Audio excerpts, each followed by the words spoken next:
was funny. All right. Shall we? Unclicked with Mr. Watts. C-roll. Oh, I was going to ask him if you wanted. Connor Lotus is hitting him up right now. Connor Lotus. Jason Watts, third time on the podcast. Thank God. He brought his beautiful little dog in.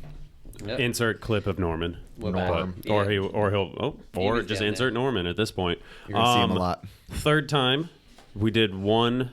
Well, you and Dennis did one before I was ever involved. Rum-induced, non-filmed at the old living room. Mm-hmm. Dining room table. And then probably another saucy one. I think right as we got sponsored by Dale's. I think it was like the first or probably like the second or third one. Might not even have Dale's yet. Yeah, it was like the Oh, it was no, kind we of did, the but you Oskar didn't have any blue. cans. Yeah. Yeah. So because I had the laptop, I had the different laptop after dumping the Dale's on it. Yeah, you dumped a beer all over it. So back again. You are in San Diego. Yep. Bring up Norman. It's gonna happen. Norm. He's on. And before we dive in, you always got to shout out Dale's. Best beer in the game. They sponsor the podcast. They get us all sauced up. A little bit of a social lubricant, as you will. I found a tall can. Out in the wild today. Just one. That's all I could find. So and Source BMX, best distro in the game.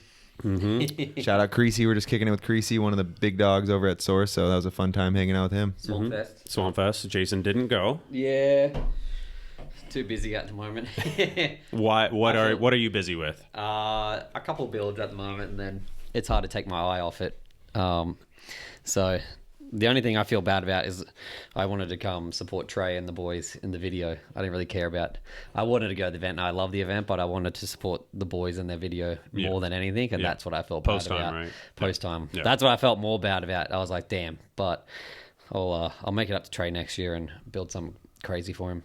Yeah, do you get a little bit of FOMO, like not getting to build there? I turned my phone off just from like Thursday to Sunday. I didn't want to and then I looked at it. Is it like seeing people build, or is it seeing the party, the riding? Or I like the the whole build. package? I like the build and day zero more than anything. But the only thing I could have done is fly straight in for the event. So I would have flown with no bike, probably lost my mind, didn't sleep, and then flown me out covered in mud, which I still would have loved. But yeah, which I wish I sort of did because it rained the whole time in San Diego anyway. Yeah, you didn't. So the 2 days that I was meant to work, we didn't work, and I was like, and you were telling me too, you were like going to keep an eye on the weather, and go. And then so you kept I'm building an eye on the weather your and still didn't mum. go. I'm building Dennis's parents a pool and a deck, and I really want to get that done. And so I pretty much just put too much work on, and then had to suck it up and keep working and doing it. So, and then the Claremont build is starting to get insane, and I'm like, I just want to get it finished now. Yeah, I mean, Swampfest will always be there, but you told me whatever Wednesday when we were hanging out that Claremont right now is like your pinnacle build. It's like your masterpiece so far. So you're probably just full on like ready to just keep and being there every day is nice because it's like you get to do those little changes to make things bigger and better. Same as your ramp when you're there every day. There's a certain plan that we have and we sit to, but like Ron come in this week and we turned this big area into like a massive roller and blended it all in because it made it takes so much more longer but it's 1,000 times better. But not many people will notice it, just us. Ron Kimmler. Yeah, Ron Kimmler. So like when he gets there, does it just change the game a little bit? Like, yeah, because it's another like incredible ramp builder that helps. Like I can just not even have to look that way and just be like, let's do this here, and then I can have someone to do it, and it's nice. Even the Jersey barrier was a joke. Well, where did I just saw the Jersey barrier today? Where did I see it? Where is it at? I put it on my story. It's on your story afternoon. Oh, it's already gone. Okay. It's insane. No, it might be. It is. You guys were like messing with me. You're like, we're gonna put a Jersey barrier up there for you, and I was like, that'd be sick. Yeah, right. But I was like, you really should. Like, what's crazy is I put it up there and it was 16 foot tall, and I was like, I'll probably cut it down like 1.5 feet, so it's like better. And Gary was like, let's leave it. Yeah. I was like, are you sure? He goes, yeah. Because now he's like, I like it like that, and it's 8 foot above the coping of the 7.5 foot quarter beside 16 it. foot. It's 16 foot. You made a Jersey barrier bigger than a vert ramp. Just a floating barrier. So when I say Jersey barrier, there's 2 quarters of slant wall and then a Jersey barrier on top of it. So I put transition on top of it. Like that's like so that's a 16. Technically, it's a 16 foot quarter with it banked out in the middle. Like I'm just sending it to myself right now. Okay, So I got it. Yeah. But so you're doing the Claremont build. How, when Gary approaches you, what are the directions that he gives you? He just says this is the BMX section at Claremont. So like the height of everything and the limit, there was sort of nothing. Yeah. There was no like the street sections there, the little mini ramps are there, the vert ramps there, the bowls there, the skate cross tracks there. This is like built for bikes in a way, but like I still have in the back of my head, I still want to make it friendly for everyone. Mm-hmm. So like the bowls and like the rollers here, and then the long and lows. So it's like real playful. Like the long and low is really good for teaching kids how to jump at first, and then there's going to be a resi quarter, all that sort of stuff blended in with this bowl that we might not ever get bored of. Like some of the things that are lining up that when I design them, like I have those things in my mind, but until you're actually on site, like Dennis's ramp in a way, until we're actually there and we see it, we just change things. It might only be a foot, like changing something to a foot, but we know how far we can pull back or push through, and you change those things so those things are possible. Like you go off the plan to make something bigger and better, if that makes sense. Yeah. Is this the first thing since my ramp that you've got to make exactly how you wanted it from scratch? Because I know a lot of the builds, they tell you what to do. No, there's a few but I've also been like limited to I have to make it really this is built, like I said, it's very friendly for everyone, but this is solely built for a big bike park, like tall, and when I say bike park, not 30 feet of flat bottom, like there's some spots that have 2 it's feet. like my ramp where it's all pump. Yeah, you drop in it's like pump. a bowl. The best mixture between a feast course and a bowl. You put them together because those things are super fun to ride, but they're spread out. They're super spread out. So there's no there is transfers, but you got to be gone like macking. The transfers that are lining up in this, there's like massive left hips. They're going to be right back hips, to back too. They're all back to back. So fun. Yeah, and so with this, was it just, did Gary have any regulations he needed to have, or was it like just give me some designs and we'll pick the best one? Me and Gary have been working on it for like probably over like a year and a half, probably even longer. We talked about it for 2 and a bit years, and then probably a year ago, maybe beginning of last year, I got stuck home because my visa took a long time to process, and then the time it come through, it was the end of the year and I couldn't really do anything anyway. So Gary was been waiting for a long time, so we've had it ready to go. We just have to wait for her to get back. And then I was like, I'm back at the start of the year, let's get it going. And we're like getting it going now, but like you said, there's always talks of new parks and all that stuff everywhere, but until it actually happens. This wouldn't happen if it wasn't for Gary. Gary is the man.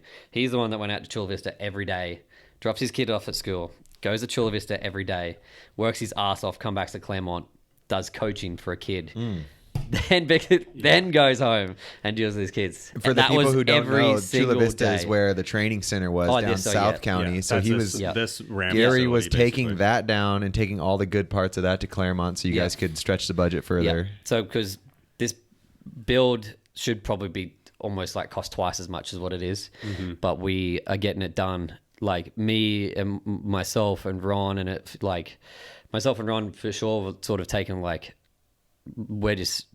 we are like really committed on it to where like we're not trying to make like a lot of bank on it, if that makes, like for instance, we went out and I was just like, if we get to a certain figure on this job, we'll probably just cut it at that and just get it until it's done. Like you guys want this to be on the resume, like we built this. Ron's built every single thing at Claremont, like everything. So when I come into this, it's funny because we had a phone call, and because there's certain things that I needed help with, and Gary's like, oh, Ron did everything. And then it's funny because I feel bad coming in and building stuff, and then Ron was like, I don't want to step on your toes coming in. I was like, dude, it'd mean the world to me if you come out and help us. Ron's such a nice dude, such a great guy. And then now that he's here, it's so hard to talk between us because we're so very mutually chilled. He's like, I was like, how long do you want to be? He goes, how long do you want me? And I was like, I don't know, man. Well, how long do you want to be here? He goes, I don't know. What do you want? And then Gary would be like, how long's Ron staying? I don't know. Ron, how long are you staying? He goes, I don't know. How long do you want me here? And then Gary's like, can you guys tell me a date? And I'm like, I don't know the date. It's like, we're just having fun building. Yeah. So it's like the opposite. We're just been out there all week, and I'm you're making money, but it's like you guys are really doing something that you're stoked on. It's not like build us this. You're like, we want to see this thing come to life. We want to see. There's a lot of, like I said, these things that are getting molded in this thing, and there's like what I call is like no lazy carpentry or no lazy ramp. So every corner is getting blended. There's like no seams that you can hit that will suck. Like, so every line that I can think of, if there's like an edge of a ramp sticking up that you'd normally just leave, and like at Pat's has a big mellow quarter on the 7 foot, and there's just that edge that if you drop in, if you drop in, like every edge is going to get blended, sort of like like a concrete park would be. How do you do that? Just like it's a bit time. of time and effort. Like you just blend it through. Like it's just time and effort. Like a lot more time. So you just basically build like a really miniature fucked wedge. up Legos. Yeah, pretty much like on the edges of them, and like you blend it in so like there's no seam. You'll feel it if you ride over it, but you're not going to go over the bars. You're not going to take your front wheel. It's not going to. Yeah, you're not going to take your front wheel, especially on like the slant wall sort of stuff. And then like, I mean, I guess it makes sense because like as you that photo that I just showed, it's like blending. So you're talking about see, like right where down further, like down towards the bottom of the transition, closer to this side. Oh, okay. You see there, those like those things like the ones on the top don't matter. Nah, the ones on the top you're not going to hit, like, but the ones towards the bottom you don't think of when you're coming down the slant wall at a certain angle to hit a gap. That'll make it so like, different lines open up because those seams stop you from certain turns you can make. That you I don't know if Ron did the most incredible work like around this hip with a big roller. That is one little tiny piece of what he's building. Like it's insane. Like I said, when you guys were talking about it, showing the designs, I kept just being like, sick, it's awesome. But like, I haven't believed it until I went and saw it on Wednesday. I was like, oh my God, we really are getting probably one of the best wooden public parks in the world in San Diego. Yeah. I like this, like every single, 80% of the ramps I've done have already been in a place. So I've sort of had to work off something else, if that makes sense. And this one was like, blank canvas. I did another one called Big Air, which is another blank canvas, but it's a very small building. It had to have like a jump line. It was like not as big as this. This is like, blank canvas. So like, and I did like 4 or 5 different designs that I showed Gary, and he loved every one. So I was very happy. I like that one. I was like, God, I want one to pick. And then the one that this thing sold it to me is like right where at the bottom of that photo you could see like a hip and there's a spine and it opens a transfer, sort of like Dennis's. Sort of similar to like Dennis's ramp is like. I don't know if there's any photos of it yet. Well, I was thinking... I'd say it's like the end of the spine of the hip there. It's like a little transfer that goes between it all. And I started with that. And then I was like, I want a step-up box, 10-foot quarter. So I pretty much took everything from the USA cycling ramp and put it in here, like the long and low. That long and low is from like a Tokyo course, from the Olympic Tokyo course. And I built our replica one in Oz, and it was probably the most ridden thing, like outside anyone training for the Olympics. We just rode that little wedge to wedge. It was 16 foot long, and the one I built at Claremont's 14 foot, so it's a little shorter, but it's so fun. And I watched them do coaching and kid stuff and teaching kids to jump. Like, that's the first time some of those kids even got air. It's a really good obstacle. You know what I mean? It's like a wedge to wedge, but you can blast manies, like, you teach anyone anything from any level the whole way up. So it's a great obstacle. And we will love it. Like, we'll be flying. It's good for everyone. It's good for a beginner. Yeah. It's good to go crazy on if you're really And then good. the rest, like, there's a big 16-foot wall ride. Scroll over one? Yeah. Because I want to see what that thing is on the other side of the street course. The big wall ride. I might have more photos. Oh yeah, there. Oh man. Yeah, it's a massive wall ride that connects everything like that. So I never even really looked at Which is funny because it really makes it look like a coliseum because you won't be able to see in there until you get up there. Oh my God. And I was like, I'm sorry, Gary, I'm trying to make it look nice for the public eye. This is insane because this is one piece of Claremont. Like the fun track is so good already. There's a street course that's awesome. There's a bowl that's amazing. A vert ramp, like this is skater cross right here on this area. Yeah, that is. Which is so fun already. Yeah. Like when that got built, I was like, I can't believe this is here. Like we have trails now that you don't have to water or work on. Yeah. Claremont's the spot. Thanks to you and thanks to Gary, first off. Like Gary taking over that park is what made this happen, and then us knowing and also wouldn't happen with someone like Ron helping us out. Yeah. Yeah. On the job and behind the scenes. Like it doesn't happen without him. Also Ron, Matt Cordova. Matt Cordova working, Jesse, and Chris Fox. And then a fella from Canada, Gavin, he come and helped a couple of days, which was amazing. And then just people coming in and out, like, and all the staff at Claremont. But Gary's a trooper. Ron's out here, You guys are really doing it. We're on the plane heading to Swampfest, and Gary was like working pretty much the entire time, like he wasn't at Swampfest. And then when you watch I watched the recap video with we finished our like best of thing. Yeah. And my wife watched it and she was like, Gary has a lot of clips. And I'm like, Gary rode a lot. Yeah. We're just on the bill. We're like, Gary just went over there, probably just did an 80-hour week and then just shut down Swampfest with everything he did and then flew back and went, I called it because you guys got delayed on your flight. And I was like to Matt on Monday, I said, I guarantee Gary drags his bike back from the airport straight to work. He did. Legit an hour later, coming out the car park with his bike bag behind him. After the flight from Swampfest straight to work. Savage. After we slept in the Chicago airport hotel, for 5 or 6 hours maybe. Yeah. And then Gary snored us to sleep and he did. Got his ass up and did it. And then he said he had a he works all news day. report thing or news he went live news yesterday. Wednesday. He works all day. What was that thing there on Wednesday? Just like a news. NBC did their live weathercast with the skate park in the background. They were talking about the skate park stuff. It was really cool. It was all set up, all legit, but I was like, what the hell are they doing? Yeah. But whatever. But yeah, Gary, even we finished today and he was still back there just cleaning all day. He's a savage. He's a savage. It's a passion project. But he cares, and that's the most important thing. First 2 weeks, you could see we started with this whole back section and stuff. And then once you started to see the lines, his eyes and his he was just like, oh my God, this is where I get to he was like, holy this and that. And I was like, dude, now you're starting to see it. There's there's no joke. There's 30-foot hip gaps in this park that all molds together. And I make sure they're jumpable by making things certain mellowness. And when I say no lazing, instead of making everything one transition, so it's easier for us to build. There's every pocket blends from one transition to another, so it goes from steep on the step up to mellower on the spine, so you can hit a transfer. And same back the other way. Modern. So everything's sort of everything blends, and there's certain things on hips that roll, so you can get over the end of them on a roller and then go up to a point instead of just leaving it pointed the whole way on a sharp edge. Dude, it's things gonna make things ramp like riding that. What do you call it? No lazy carpentry. We're just trying to make it this, what Claremont always was. Not just get pinnacle. Just get it done. I've already been hit up by Wade Boots from Australia, and then he wants to bring the whole team out for a summer camp out here. When I grew up going to Claremont, that was the park that replicated contest courses. When I first started going to do tours and X Games, I was like, wow, the ramp that I just got lucky enough to be my local park is as good as these contests. Yeah. And now I never thought that was going to happen again. Yeah. And that's a resi and an airbag. We've never had that. Yeah, this is Southern California's. Huge. Yeah. Someone can correct me if I'm wrong, but I think this is the very first Southern California public quarter resi. 100%. It's the first resi. Yeah. There's never been a resi or airbag. Pat has one at his house, but it's not public. Pat's house, you know. And then Zubby has one. Some church skate park that I never went to. I've never. What do you think of the riders here and how many crazy people will come out of California and Southern California to not have besides never had a resi or nothing. And that's just Woodward's a box jump resi. so far. And there's no quarter resi. It's just 5 hours away.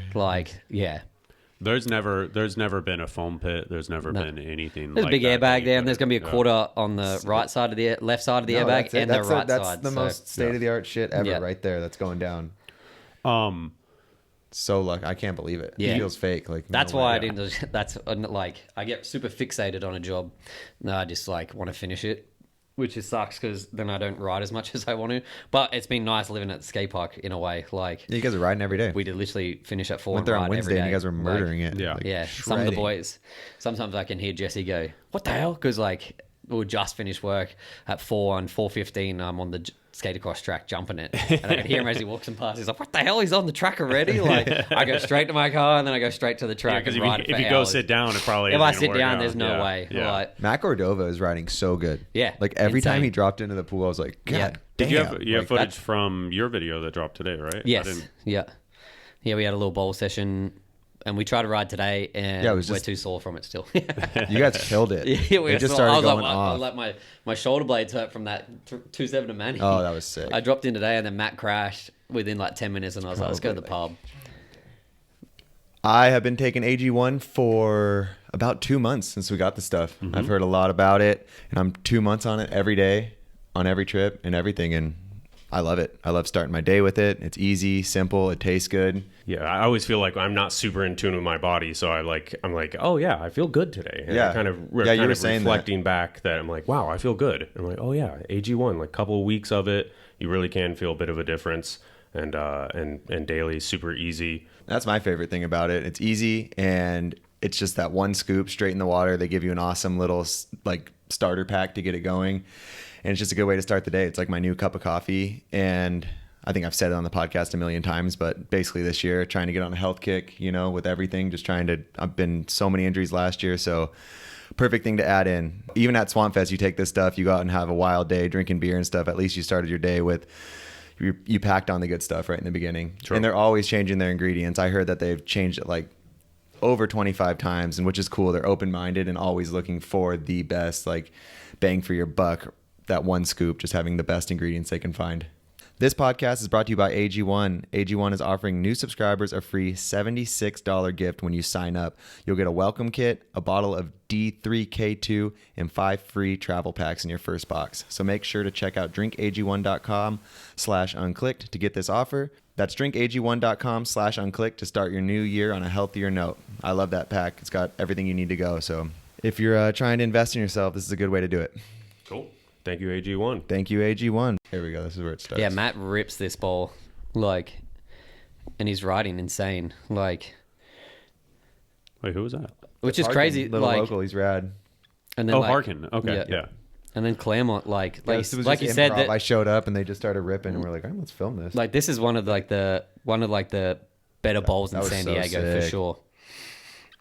The more I ride the pool, the more I actually like it. Like, it takes me a little while to warm up on it, and then once you ride it, it's good fun. Yeah, you guys rip that thing. Just why is Joey filming with a backpack like somebody's gonna steal his shit? He has a backpack. He had a backpack. He might have been looking like me at Swampfest. Yeah. In the last clip, he had a backpack on. That's hilarious. I would have just carried a fire extinguisher in my backpack. And Cole, he's probably got he probably got all the dildos from Swampfest in there. Everyone that's come to the park has just been like, Connor Lodes come today, and he was he was so. He was like, oh my god. I'm like, people don't believe what we're doing. But like, you need to come and stand down. I haven't seen it yet. I'm ashamed to admit that. Right there. I think I want to call it the Coliseum, because when you're down there and it's just like you look up and everything is above. Yeah.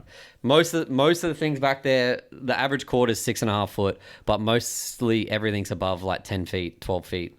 It's Dennis's ramp on steroids. Like, well, I'm already scared of Dennis's ramp, so but this one, it's more user friendly. Yeah, because you got the pockets. There's no big open areas. Yeah. Like, Dennis is scary because if you get squirrel, you're gonna go straight into a corner. Yeah, you just start going faster. You're like, man, I'm feeling good, and then shit happens. Yeah, can you get to scrub a little corner. Like, the little step up box between the bowls is gonna be super fun. But then again, like, I can't wait to watch Chris Fox ride it when he gets back. Yeah, because he's gonna be able to go so fast. That's bowl ramp hybrid. Like, it's so sick. There's a left hip going next to the roll-in that you'll be able to. It's 44 foot of roll-in, and there's a left. In the beginning, but if people want to watch it, Matt has some really good footage in the beginning of the bowl. It's 44 foot of roll-in, I think it is, and there's a left hip to it with as much speed as you want. Crazy. 8 foot left hip.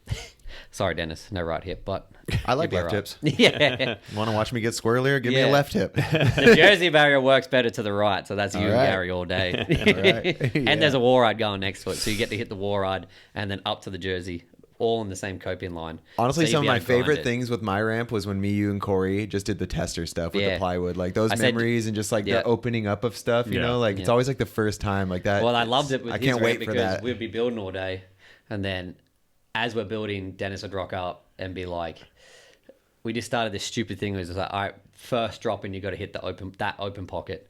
We've never hit it before. And every day we had to open up a new transfer or something. Every time someone built, we were like, that was the first thing, no warm up. You had to drop in and hit the open, and we did it every time.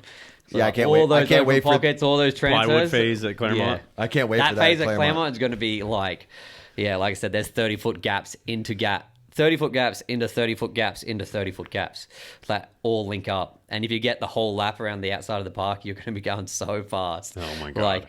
But everything will hold your speed. Every time you land somewhere super fast, there's always going to be somewhere to go.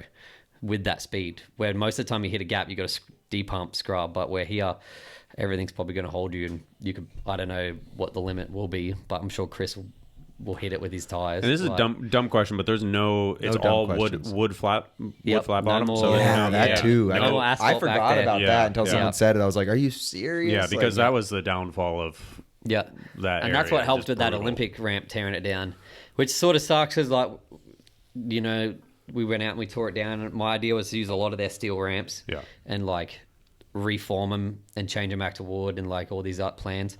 But the fee stuff is super drawn out, super mellowed out, and super long, like where it doesn't really fit back there. So I've barely been able to use it. Yeah. But we've got like 100 and some sheets of treated ply out of it, and like through like 200 treated posts, which the whole ramp is sitting off the ground on. Yeah. Which is like keeps it 4 inches off the ground, and like which is huge. I worked it out. It was like 21 grand in material, but just without the steel. Yeah. And we've used a bit of the steel. So, and Gary, well, we've always talked about doing a jam in San Diego. Now you have portable ramps. Yeah. That you can build anything with. What do you mean? You could take like all the steel. all those steel ramps. That stuff's portable? Huh? That stuff's gonna be portable? Well, pretty much, yeah. Like with a semi all you gotta do is you probably best thing to do is just drop a container there, load it up with all the ramps, reply the ramps. Okay, like a jam like that, like if Fiesta Island we went, jam or something. Yeah, we went to Fiesta Island, or we went to a warehouse. We could build all those ramps in the warehouse within like 2 days, and then take it back to Claremont for storage. Yeah. You know what I mean? Yeah. Like there's a no, I know what you mean. I thought you that meant whole like... feast course is still there except for like a couple of things. So crazy. I said that to Gary. I was like, well, this is the best time to have a jam. Like you just got to resheet the ramps with 1 or 2 layers of ply. Set it up. And they all just bolt together. So after that, like you got a feast course. Yeah, pretty much. Yeah. Crazy. So so you've been out here for a month and a half or so. Yeah. We did the podcast in like early 23. Where have you been? Were you gone after that? What have you been up to? Early 2023. Yeah, I mean we have the volume demolition news that dropped. So you're the TM sort of. Yep. I wasn't the TM at that time. My first question, which I forgot to ask, was what the fuck is happening with Fast and Loose? Oh yeah, I get that a lot. That's a good question. Yeah, I don't know. We hit this point. I don't know. Dennis would know. Dennis knows more than anyone what happened to Market.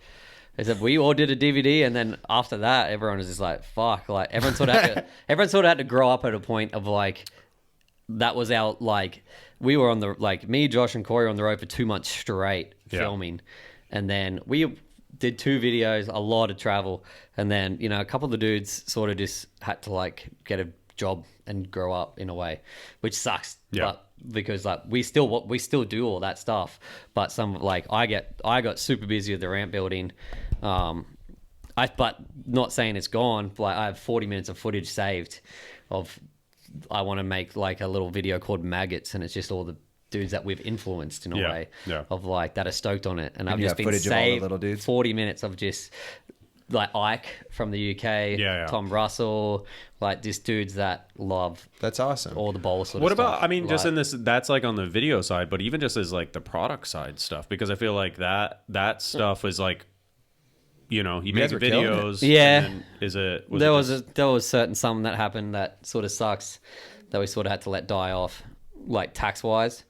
Oh shit! Which fucked us in that. Yeah, that sort of sucked. So we sort of let it die off, and like, we had that big Vans drop that sort of got pushed under the rug by Vans. Oh yeah. Because we had like a big budget, so we put a lot into that, and then they were just like, oh yeah, we're not doing that, and then just pushed it under the rug, and then put our shoes on sale on their website before the shops even got it for half price. Oh shit! So like all this money we were meant to get from that, and all the stuff we filmed for that, like it was just like a shit show in a way. Kind of like a left hook and a right hook at the same time. And what was the last video you guys dropped at Rumble at Richmond?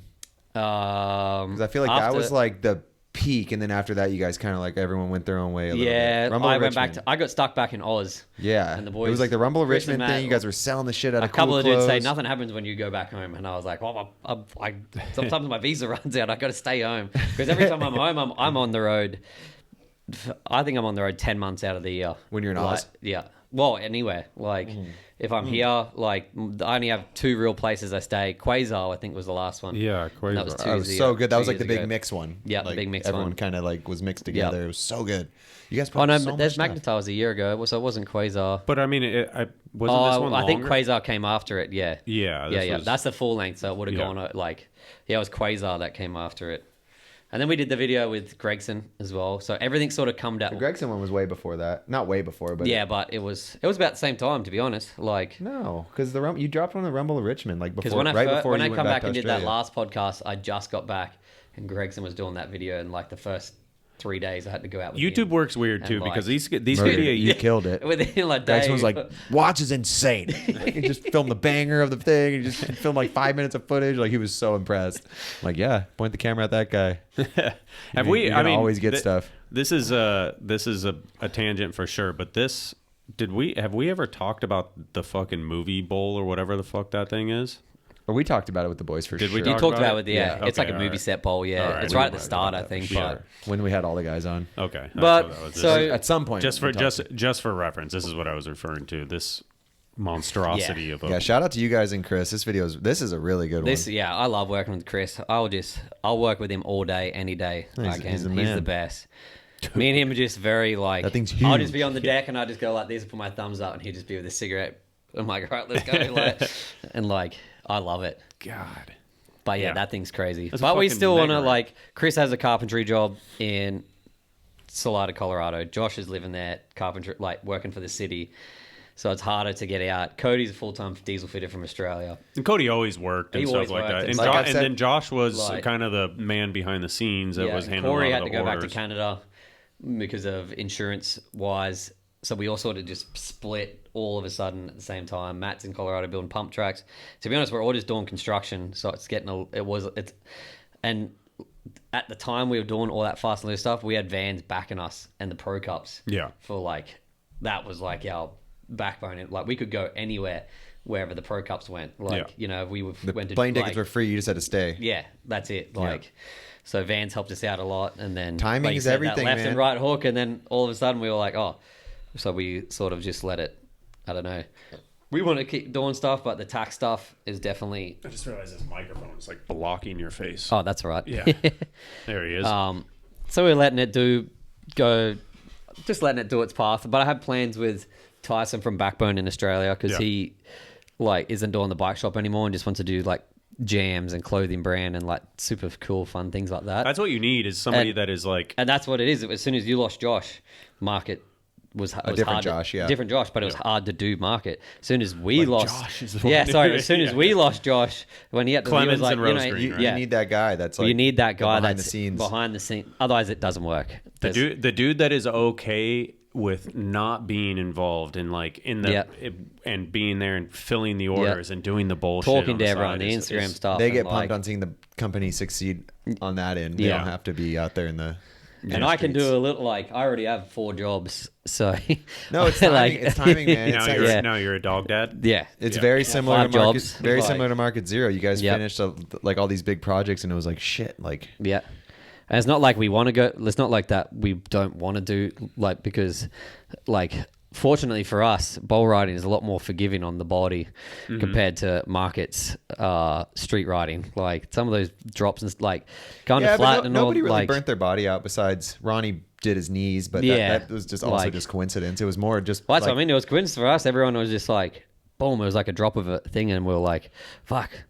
We're all working now, like you know what I mean? Like, it was like exactly the same. That's why it's funny because we always like, why don't you guys ever do another DVD? And now I know. I'm like, well, it takes a lot, but it's never over. It's never over. No. You know, like and there's always different crews. And I just need that person behind the scenes, and I might have that person now. And we always have the most insane ideas, which is so funny. But you also want to give it back to like younger dudes that love fast and loose. I'd love to do like. None of us boys in the video, just all the boys.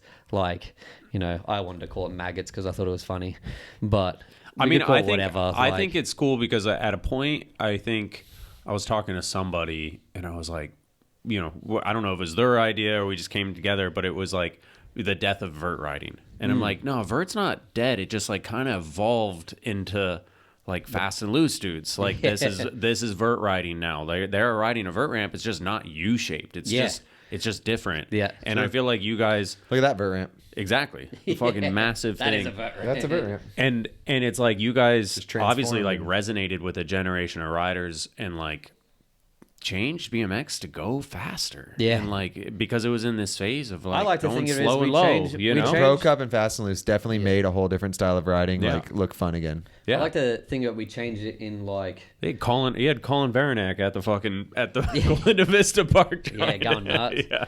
I like to think we change it as in like just because you ride skate parks does mean you have to be a feast rider. Yeah. Like you don't have to go and learn tricks. Yeah. Like, and I think a lot of dudes liked that the way a lot of dudes like doing like flat ledge stuff at street. Yeah. Like you don't have to go out and bomb the 20 stair rail or jump off a roof. Like you can go on a flat ledge and have as much fun as everybody else. And the same thing with like a skate park. You don't have to go and learn a flare or a tail whip or a bar spin and a quarter. If you want to do a tie slide and just blast a table, like all of us are cool with that. Fuck it. Like, you know what I mean? Yeah. Like, and I like that. It's like that dude Marcelo, you know, that he was an old pro. He's an ex-pro skater and started riding 3 years ago. Yeah, but he definitely came from the era of watching you guys. Yeah, seeing how he rides. I remember watching him go from a slithers around the pool, all sick, you know. And it's like that wasn't super stylish, like, and he loves it. Like he's only been riding for 3 years, but it's like all influenced by you guys. It's so cool. I still travel as much as we did during the video, and I see the people that are influenced by it, and people like, and I'm like, I get stoked because I'm like, you know, this kid might like, I know he probably wouldn't have, but this kid might not have, this kid might have quit, like if he didn't get like, you know, like or find this lane for him. Find this lane for him in a way. I think you guys made a lot of people look at their local park and be like, wow, it's actually pretty good. Yeah. You know, like it's not just a skate park made for skateboarders. Like, just be like the Fast and Loose guys and try and rip it. Yeah. I did a few things back home like last year and a couple of lines at old parks that are like, and then a friend commented, I can't remember who it was, but was just like, we should just employ you to go to old parks and open new lines just so the people can come down. Yeah. Like you're old local and just like, that dude just hit that. We've been here for 20 years and he just hit that weird one. Like, yeah. It is. I mean, like I would go to Linda Vista Park and I'd be riding the big bull in the back and be like, the dude would be like, oh, there's this guy here the other day, Australian.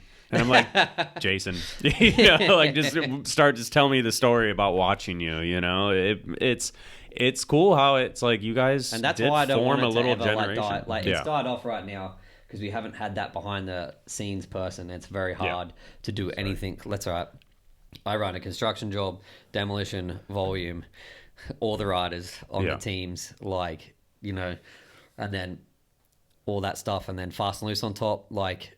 I can do that, but I can't be putting the shirt orders and all. That's what it is. Putting the order in, getting it shipped to a spot, packing all the orders, sending them out. Like it doesn't sound like much, but it is. Yeah. It is quite a bit. I get up. It's a lot. My day's 5 a.m. I get up. I go. Especially when you're Jason. Like, there's no way you cannot fit that in. No. Like, I've heard you're pretty lazy. Yeah. Sometimes.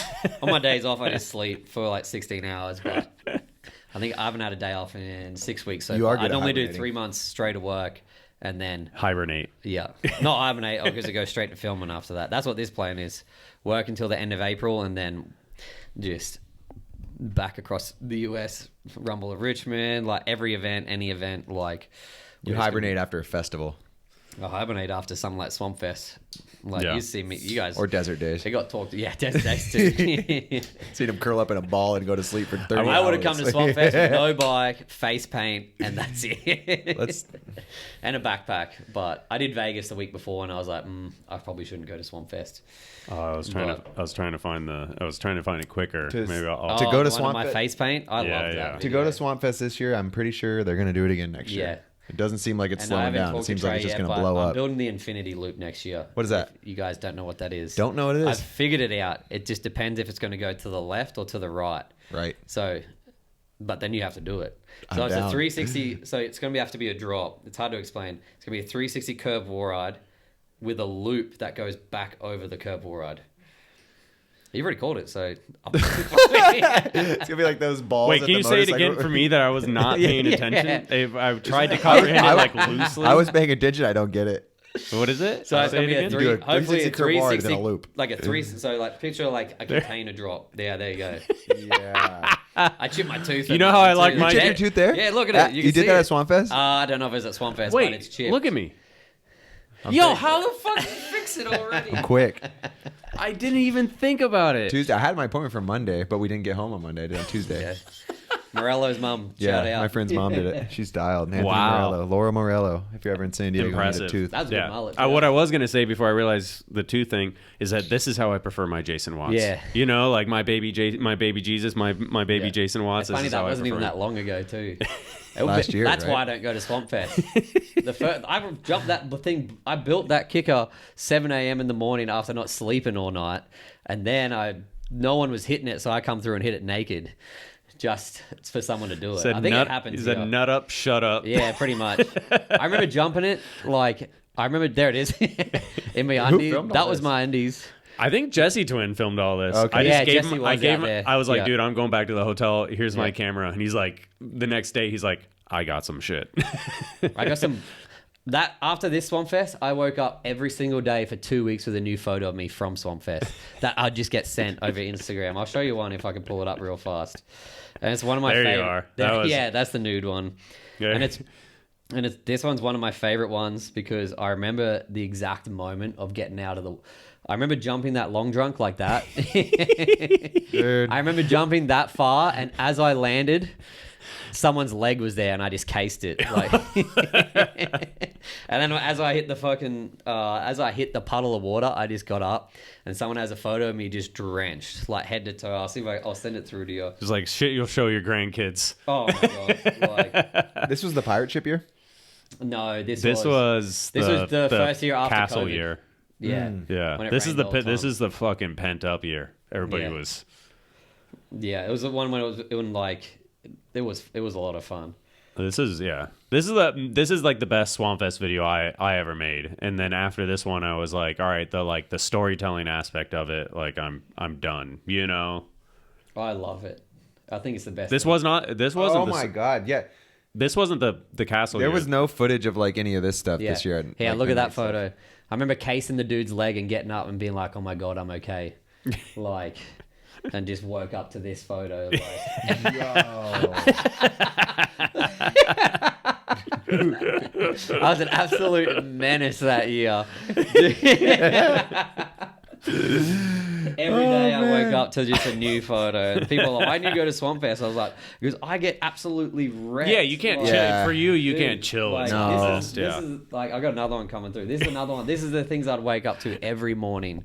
So I'm going to be like, oh yeah, I got this photo of you at Swampfest. I don't know. Yeah, your Swampfest experience is like the most full that's on. me after winning, like coming through naked on the long drunk and everyone spraying me with beer. Like, are these West photos? I think so. Yeah, they're good. They're good. I figured. And being like, oh.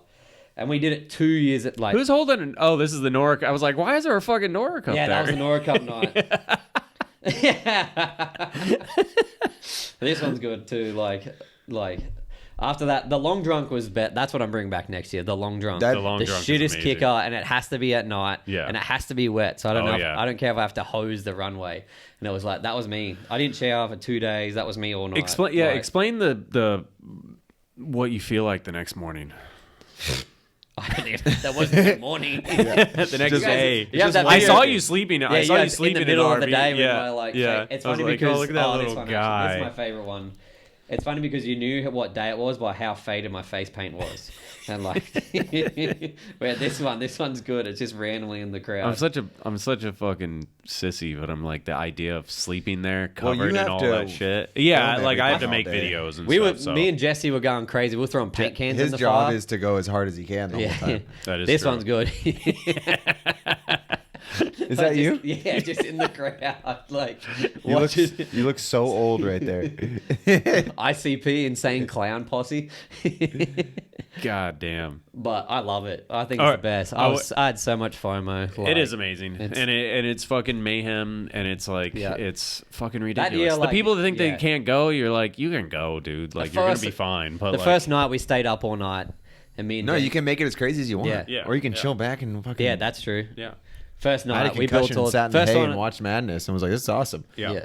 First time we did it, this is the second day, I think. First day, built all day, built the whole time.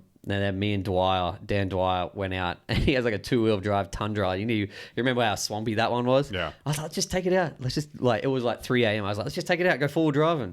He goes, that's a 2-wheel drive. We'll be fine. We'll make it. We literally got we got 50 meters into the swamp, and it just went. And so we just sat there and drank beers until sunrise because we knew no one was going to come help us. Yeah. So we sat in the back of his truck and just drank beers till sunrise, and it got to 5:30, and I was like, let's go wake up Dave because we need help.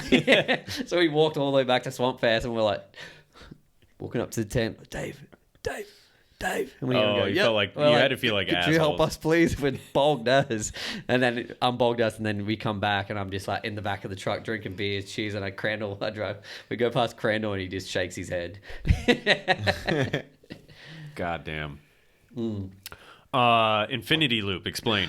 I didn't get it. So we've always had this talk of like, what are we going to be? The loops, the double loops, the loop to the open loop. Like, there's always been talk about building an infinity loop. So it has to be like a 360 curve wall ride, and then the loop, and then a loop after. But the loop has to go over the 360 curve wall ride. I see. So it's like, so you have to do like. I can't actually envision it, but I understand the concept. Yeah. So the loop the loop that you got to hit after. Say you hit the loop after it. If you don't go fast enough, your head's going to hit the 360 curve wall ride because that's going through the middle of the loop. So it's like. I mean, like this. This is very similar, but picture. Not the berm around the back, but in the middle of it. Yeah. Like, was this that same year? Yep. Yeah, they didn't have anything like this. There's no loop. There's been no loops. There was like a lot of fun stuff to ride, but no like kind of like savage like the death one-off thing. Yeah. Well, there was a lot of one-off. There's a couple of things. I'll talk to Trey. I'm definitely setting like it aside. Okay, yeah. I'd love to build like a 16. God, I forgot about this thing. I'd love to build the dude that ripped his ear off with the fucking so much crazy stuff. I think that dude was there this year. I'd love to build like a 16-foot quarter and just have all the dudes on motors be like, hey, like you have to tow dudes in for us. Like, that'd be. You know what I mean? Like just at the background of everything, just this tower, Matt Hoffman style. Yeah, that's what you know what I mean. Just like this tower in the background that everyone looks at, and you only open it up for like those like couple of hours, and everyone can just line it. Especially with how many motors. Imagine getting towed in by a lawnmower to hit the high air quarter. Because those things are so fast out there. Like, oh my God. Corey. This. But you got to hit the curve wall ride and then hit the loop. Imagine hitting the berm and then hitting the loop after. Yeah. Yeah. No one wanted to hit. I think that was kind of because I see the concept because it's you go in, you come around, you cut down, and you do the loop. Yeah. But the curve wall ride's got to go through the loop. Yeah. So. Do the loop. Please do the loop. That one was good. The next one he did, I don't know what happened. He just went straight to his back on the other side. He like G'd out. Look at the back of that thing. No wonder someone took their ear off. Jesse's filming the outside leg. Oh my God. Oh. I do miss the pallets. I know it's so much easier to build without them, but the pallets are funny. Oh, yeah. God. I can't believe he got up and did it again. He was laughing from the very beginning. A bit of sponge. Do you know how many butane cans we hid under the floor, expecting it to explode, and it didn't? What? Yeah. You know the green like butane cans used for camping? Yeah. I put like 15 of full ones under the floor because we knew we were going to light the bowl on fire, and I just wanted the rubber. Oh, afterwards? No, before. While we're building it, I went and brought a bunch of them. I laid them in the floor, but when you burnt it after, I was hoping that for the burn. The fire would get down to it and it'll go boom, but it never did. Because they have an emergency release valve on those ones, so I'll know for next year. You just got to do spray cans, so a lot of spray cans under there. Oh my God. It's sick he did it like hell yeah, someone's got to. Look at the runway, like... Oh my God. He did a pocket. Insane. Sorry to Sauce, but that was meant to be the Sauce thing. We just spray painted Fast and Loose all over it, and everyone called it the Fast and Loose loop. But the Sauce did. That's meant to be the Sauce bowl. Like, no pegs. This podcast is brought to you by Source BMX. Officially the world's biggest shop. They run one of the best jams of the year. Mm-hmm. They have a distro in America and in England, so they are worldwide. And one in Germany. Now. They're just growing and growing. They have one of the maybe the sickest team in BMX now all of a sudden. And they have I think this feature is pretty incredible on the site is the bike builder. You can go in here, you can build it off of pros' bikes. They have Smiley's bike, they have Stark, Garrett Reynolds, Like Rayford, Mills, and then, kink build if you're looking to do that, custom BSD build, street, park, trail, and then you go ahead and go in here and you can modify it and change your frame out. Cool. So their website is high tech. It literally is. That's so cool. You go ahead. And they got everything. So if you don't got a bike shop with everything right by you, here's your online bike shop. They deliver all over the world. Mm-hmm. Best prices, best deals in every part. Shout out to Source BMX for sponsoring the podcast and being a huge supporter of our BMX from the beginning. Since day one. Yeah. And now a word from... It's kind of crazy that my dad broke his bike. He broke it? And he rebuilt it. Yeah, that happens. I did do that. So shout out to Source, shout out to Woodward, shout out to Dale, shout out to Cannon Appleby and his busted nose. Thank you guys for supporting the podcast. Shut up, you. Jeez. All right. Thank you, Bug. I love you. I love you too. All right. Bye. That was insane that year. Like, yeah.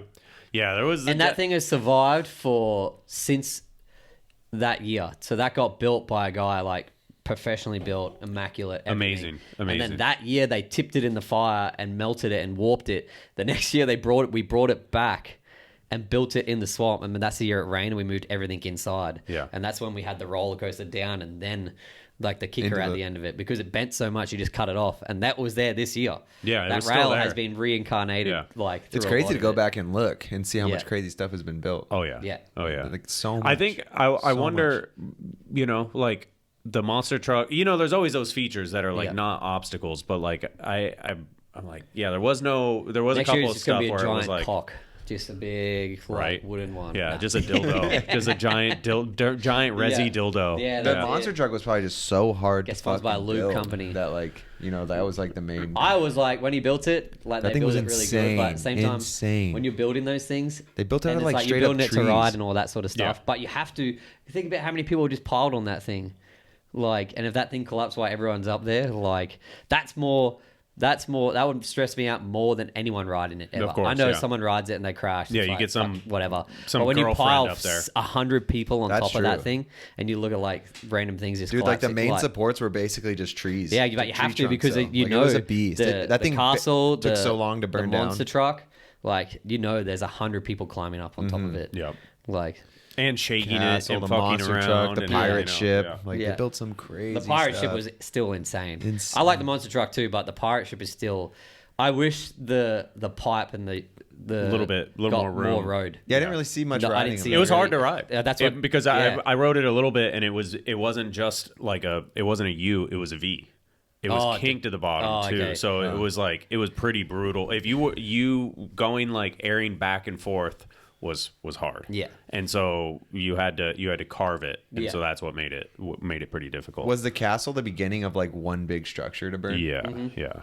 Because this year with the loop, the 360 and the loop, that was like the big obstacle, and then it became the castle, and then it became the pirate ship, and then and then there's a lot of there's a lot of things through a lot of years that everyone's been trying, like this, the loop rail, another loop, a loop to an open loop. You know what I mean? There's a lot of like. So it's just like the more creative, but your idea has to be creative and possible. You can't just be like, let's do a 720 curve wall ride. You just got to start at the top and just you know what I mean? It's a fine line. It's a fine line. That's where the swamp rail started getting too crazy. Like even BMX Ride didn't even do it this year, did they? No. It's not even that it was too crazy. It's just too packed. That's the thing. It's like it takes ACT Jam in Canberra got like nowhere near like Swampfest, but it gets to that point to where they almost just need like a run up where people can just charge it, not have to like climb to this little delegate of like, hey, like chill, like everyone, like the more you spread out, the more you're gonna see, you know what I mean? Where everyone like that curve wall ride thing at the end, the dude does a flare off it, and it's just like he lands with like 2 feet of flat bottom, and then it's just crowd. I heard Angry Gary came out because he hit a motorbike. and that did happen, and the only reason that crowd was even pushed back that much is because I literally went like back, it's in the video. I'm like literally, back, same as ACT Jam. Like you guys want everybody. I feel like a dickhead, but I'm like, dude, if you fucking make this kid knocked out because you're right there, you are here to watch some crazy shit and some fun stuff. Yeah.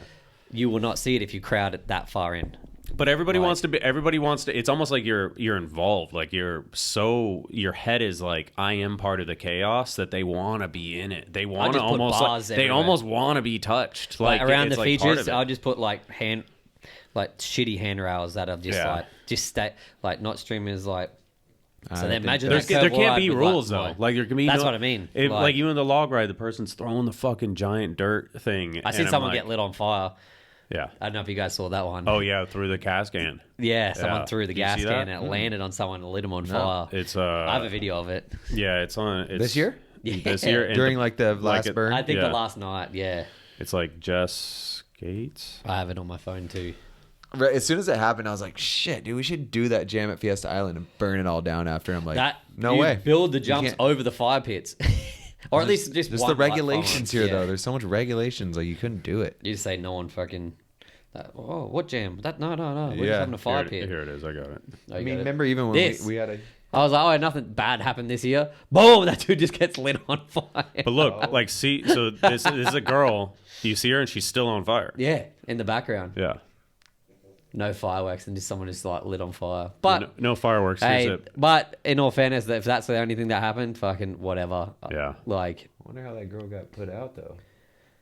Oh. The gas can on fire, dude. Yeah. Oh my god, the gas can landed in my fucking baby carriage. Like I wasn't there, I would have thrown it back. Fuck. Hit someone else. No. Why didn't the other stuff get burnt down? Is that your dog snoring? Yeah. Amazing. He's loving it right now. Yeah, I don't know. I mean, did everything get burnt down, or like it looks like the Odyssey obstacles were left? They didn't. Because I don't think on they water. burnt those. Yeah, and the year that we made sure everything was gone. Yeah. We It's changed, we even man. buried a guy on the dirt jumps. We found a dude passed out in the dirt jumps. It was me, Nick Sawyers, and Jesse still walking around. And this dude, we'd seen him drinking all night. And then he was at the bottom of a dirt jump that had been cased so much there was a 2-foot crater in the down ramp. And then we were just standing there with our hands on our hips, just like drinking beers. And someone's like, "Is that guy dead?" I was like, "Yeah, he cased the jump this afternoon. He's been there for hours." They were like, "We need to call an ambulance." I was like, "I think he's going to wake up soon." And then we were so drunk, we were just like, "Let's fucking bury him." So we grabbed the shovels and we topped him up, just started burying him. And he started waking. Well, it was cold, so we were just going to bury it just from neck down. Give him a little blanket. He started like, "Ooh." We're like, "Shut up." Shut up. We just kept throwing dirt on him. Like, this is the shit that we get into at Swampfest. Like, that was the same year that girl fell off the top of the war ride and the ambos come. I don't even know. And someone was like, "This is the greatest thing," is because there's so much shit that happens. Yeah. You're like, fuck. That was the year I played White Zombie for hours, 7 hours straight on the one, like over and over. And we're just like standing there, and this girl, she fell off the roll, and she was like super drunk, sort of like parts, so the ambos come, and we're still burying this dude as the cops and the ambos are like rolling through, and someone's like, "This guy needs help over here." I was like, "Shut up, no he doesn't." And then he woke up, Corey lit a dude on fire that same year, because we were lighting something on fire in the water. Yeah. And we didn't know some dude was laying on it, so we just lit it. We poured petrol over it, and then off to through the dirt, and we lit it. And it went, and then this dude goes, "What?" Sits up and then just jumps into the water. We're like, "What are you?" And then the next year, the same dude that we buried was there. He's this big redhead dude. We call him Wreck-It Ralph. Of course. Oh my god, I have video of How many years have you been? 4? 2. It sounds like 4 because of what we get into. Because they live, yeah. But we call this dude Wreck-It Ralph because he's this massive redhead kid, and he was always there. And he was just driving around on this fucking tiny buried little a guy. Yeah. Yeah. Fucking. Yeah, He's what's it, Pulp Fiction or something? Or Oh my God, Kill Bill, where you're in the coffin, punching. My phone is littered with things. How do you find this stuff that quick? That's what everybody tells me. I know where everything is on here. But this is the dude that we buried. He's massive, You ever seen Wreck-It Ralph? That was him. Yeah, that is him. He just in his little scooter thing. Dude, and we just I couldn't believe it. I was dying of laughter the whole time. I can't even remember how we got here. Oh man, with the just straight Swampfest the whole time. Yeah. Well, you should have come, because then we'd have stories about this year. I have enough stories from the 2 years to last it. Yeah, you take a year off. Yeah. That was 2 years off, but next year I'll be back. So I'm driving out there and just camping up, so I'll be there the whole time. I was going to transfer him. Like, I needed to take a second. No, you're good. I can't believe he buried that. The funniest thing to me was just telling him, like, I couldn't believe the down ramp of that jump. It was the smaller line that year, and there was like a little side track, and it was a jump. And I kept seeing people jumping it, and I was just like, I swear the down ramp's higher than that, because I could see him like going like through, and it was like a bit bushy. And I went over there, and they were going through the down ramp where the crater was and landing. Because the crater was like nobody touches those fucking jumps the whole week. Dude. Yeah, like, it was they just ride them. Like this no hole shovel, was 2 nothing. foot wide and a foot down like this, and people just instead of fixing it, they just kept riding it in. No, so it was just everyone this just crater. rides it. And then the dude was passed out at the bottom, and I was like, "Hey, Case," and he's just been there for like hours. We've just been watching here. These people are so concerned. We're just like Nick Sawyer's. I don't know if it was Nick or someone, but I was like, let's bury him. Oh well, we seen him the next year, the year after, when we moved everything inside in one day. Yeah, which was insane. But the night before, we knew I was going to pour down. I looked at Trey. I said, if we're doing this, and I walked through that racetrack, and I was like, we put this here, put that there, put that there. I think we can do it in one day, and we'll leave the stuff outside to hit. And he's like, okay, if you're down. I'm like, yeah. And then I woke up at like 6:30 or 7 a.m. and I just look at Josh and I just pull a beer out and went, psst. I said, I'm not doing today sober. And I think me and Josh, we put down like 40 beers, like 4 Red Bulls each, and we just sat from like 7 a.m. You've probably to been like a huge part of those things with the amount of like labor and help you put that in. year was so funny because Trey was just, and it's hard because there's so many drunk dudes coming up, oh, fucking help you, like, and we had to keep my tools on me so no one would steal them or anything, and Trey would just pick the ramps up with the Bobcat and bring them inside and just drop them, and we would restructure them and put them back together. We made it work. I liked it because that's insane. You guys did that year. It was a different way of doing it, but I loved it because it was so like I just drank beers all day, like, and we just made this crazy. You made it happen. Like, we made everyone would have just sat in the rain. And Trey was just picking up the ramps and dropping them, and we made it work. Like it worked. It was good fun. Like the fireworks were insane that year too. Like letting them off inside. Yeah. Like that was the Swamp Man took your Nora Cup again. Bastard. Yeah. You got to find that Swamp Man one day. Yeah. It was out there. Your agent. No. All right. Enough about Swampfest. Yes, enough about Swampfest. Yeah, we'll talk about Swampfest over and over and over again on the news podcast. It is the best. If you ever, I know you see the videos and stuff. Everybody does, but it is the best thing. Dennis has finally went to one. It's the best thing ever. It really is. Like you'll be filming something to like show your friends back home or put it on your Instagram. And if you put your phone down, you're like, if you really want to go there, this is not showing what is going on, like in my like peripherals and everything. And I know Trey did like the early bird tickets this year, and if you really want to go and like for like the BMX side and the riding and stuff, buy the early bird tickets and go day zero. That is probably the most fun. If you want to watch people film or ride or do chip their tooth or anything, I think that hopefully not next year, I think as much as I love the craziness of it, I think day zero is the most fun for sure ever. Yeah. That's why like you still get to have like a fire pit and have a bit of drinking. But you get to ride like there's so much to ride. There's so much to ride that day. It was so damn fun. As the danger aspect, there's no like obstacle that's like death and you know glory or death type thing. It's just like a giant spread out skate park all over the swamp. That doesn't exist. Yeah. There's so much more to ride versus I think this year was the know? best year to ride. Yeah, 100%. Like the Shadow Ledge looked amazing. The street course was amazing. The limo. Everything was fun. The capsules and the wheels. Up on top of the vert walls. The box jumps. There was a double kink rail to a perfect down rail. Big They need to bring back the one big dirt jump. That is cool. That is cool. Like I like seeing those one-off event, you know, because they're all sort of like jams. You still need those one big off, like anything where people are pedaling as fast as they can down a crowd of people. Is always good. That's no matter what happens at the end.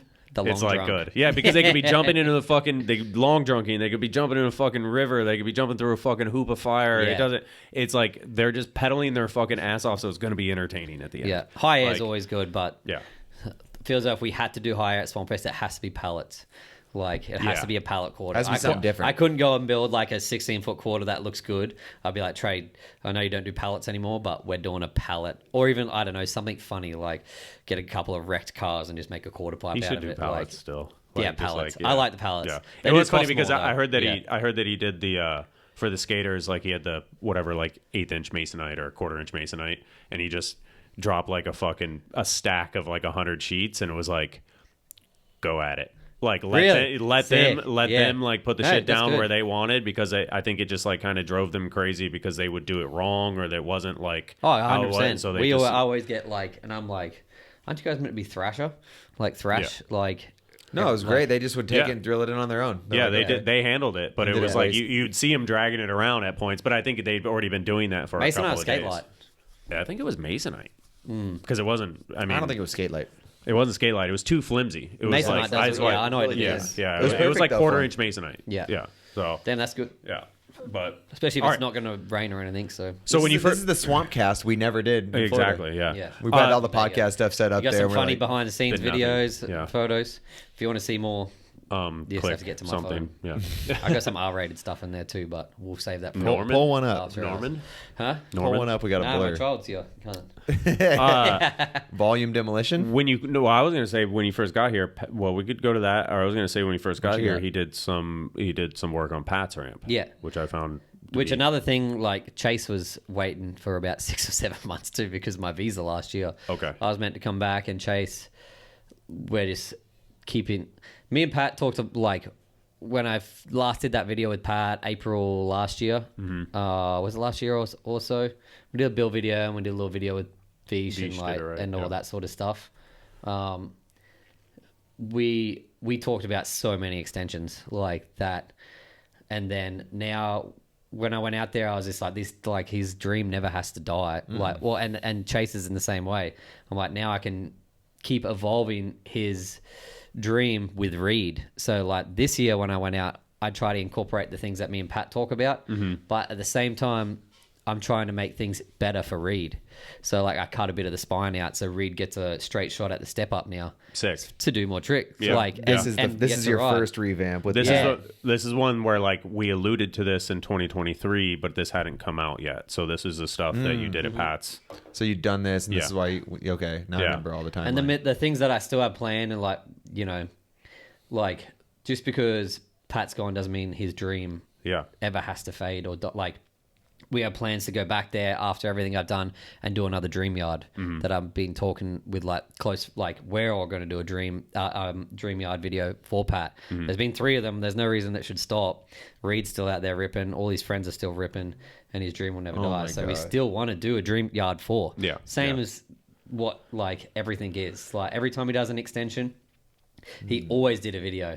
So we're just going to keep doing that. And like, you know, Chase is the best person ever. Reed and Tay, like that. Like I love going out there, and like, you know, like we keep this mentality out there every day. Yeah. Like, you know, like I wish straight after this job, I'll probably just go hang out up there for like a week or 2. And we'll probably work out this video or whatever else we want to do. Like, you know, I just got to work out who's going to be in town and all that sort of stuff, and be like, yo, we're going to do this video. Well, I mean, I don't want to get ahead of myself, but I didn't know you were talking about that, but I actually did talk to Sean at Monster about it. And so I talked to him. Sean, I talked to him about it. And so I don't know if this is the connection. Same sort of thing. Like, shout out to. I remember when you talked to me about it, I was like, you got to have Jason involved. I forgot. Honestly, I do have to shout out to like Monster gives us like a maintenance budget for the ramps. Yeah. So sick. Like that for them to do is like like Pat did a lot for them over the years though. So like, you know what I mean? Yeah. Like, and so all this Pat's stuff. whole career was rocking Monster. Yeah. But not even that. Think about how many Monster riders live in that Inland Empire and use Pat's ramp to Dubby. Bryce, Andy Buckworth, like all those dudes that do the triple challenge and use the resi around the back. Like, think about how many medals this ramp has won. Yeah. The like just the X Games, like all those dudes. Yeah. Like that's great. I know they're incredible riders and they would be still, but like to have this to go ride every day, like look at Pat, like he could do anything, anywhere, anytime. So, and I'll always continue that. Like, where even though I'm Australian and live in Australia, I will travel to Chase's house any day at any time as long as my visa's good. Yeah. To do anything she wanted at the ramps. If she said she didn't want this here, if Reed ever hits me up and be like, "Can you build this for me?" I'll just drop whatever I'm doing and just be like, "All right, I'm coming, little fella." Like, and that's what we're gonna keep doing. Like there was a lot of crazy talks of what me and Pat were like. I'm sure you guys, sitting in the garage just talking. We just sat out the back and yeah. drank beers, and we're just like, "You want to do this?" And he'd be like, "Oh my god, yeah!" Like we're talking about like our biggest one is taking the slant wall off, and then bowling it all in, so you could jump from the step up at the back up to everything up to the top. Yeah, like we always talked about it, and I know that who builds a triple challenge, Dirt. Always. Yeah.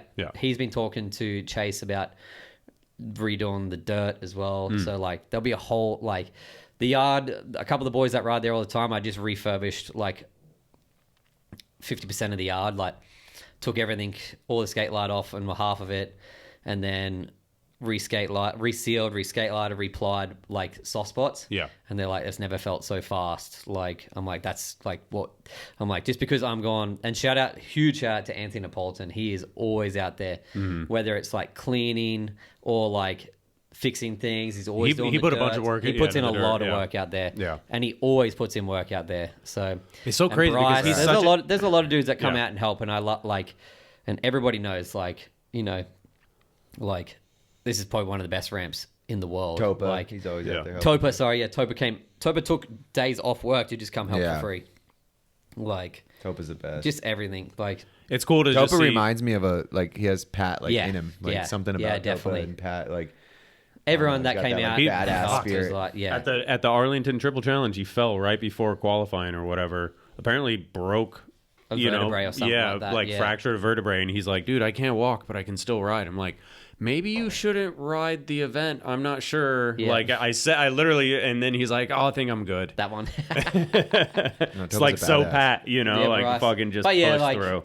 The ramp will, I think, as long as I'm around, the ramp will always keep evolving and stay dialed. Like, because that's what Pat would have done. He was, no offense, Dennis, but he, out of any person I've ever built a ramp for, he's been there the most, if that makes sense.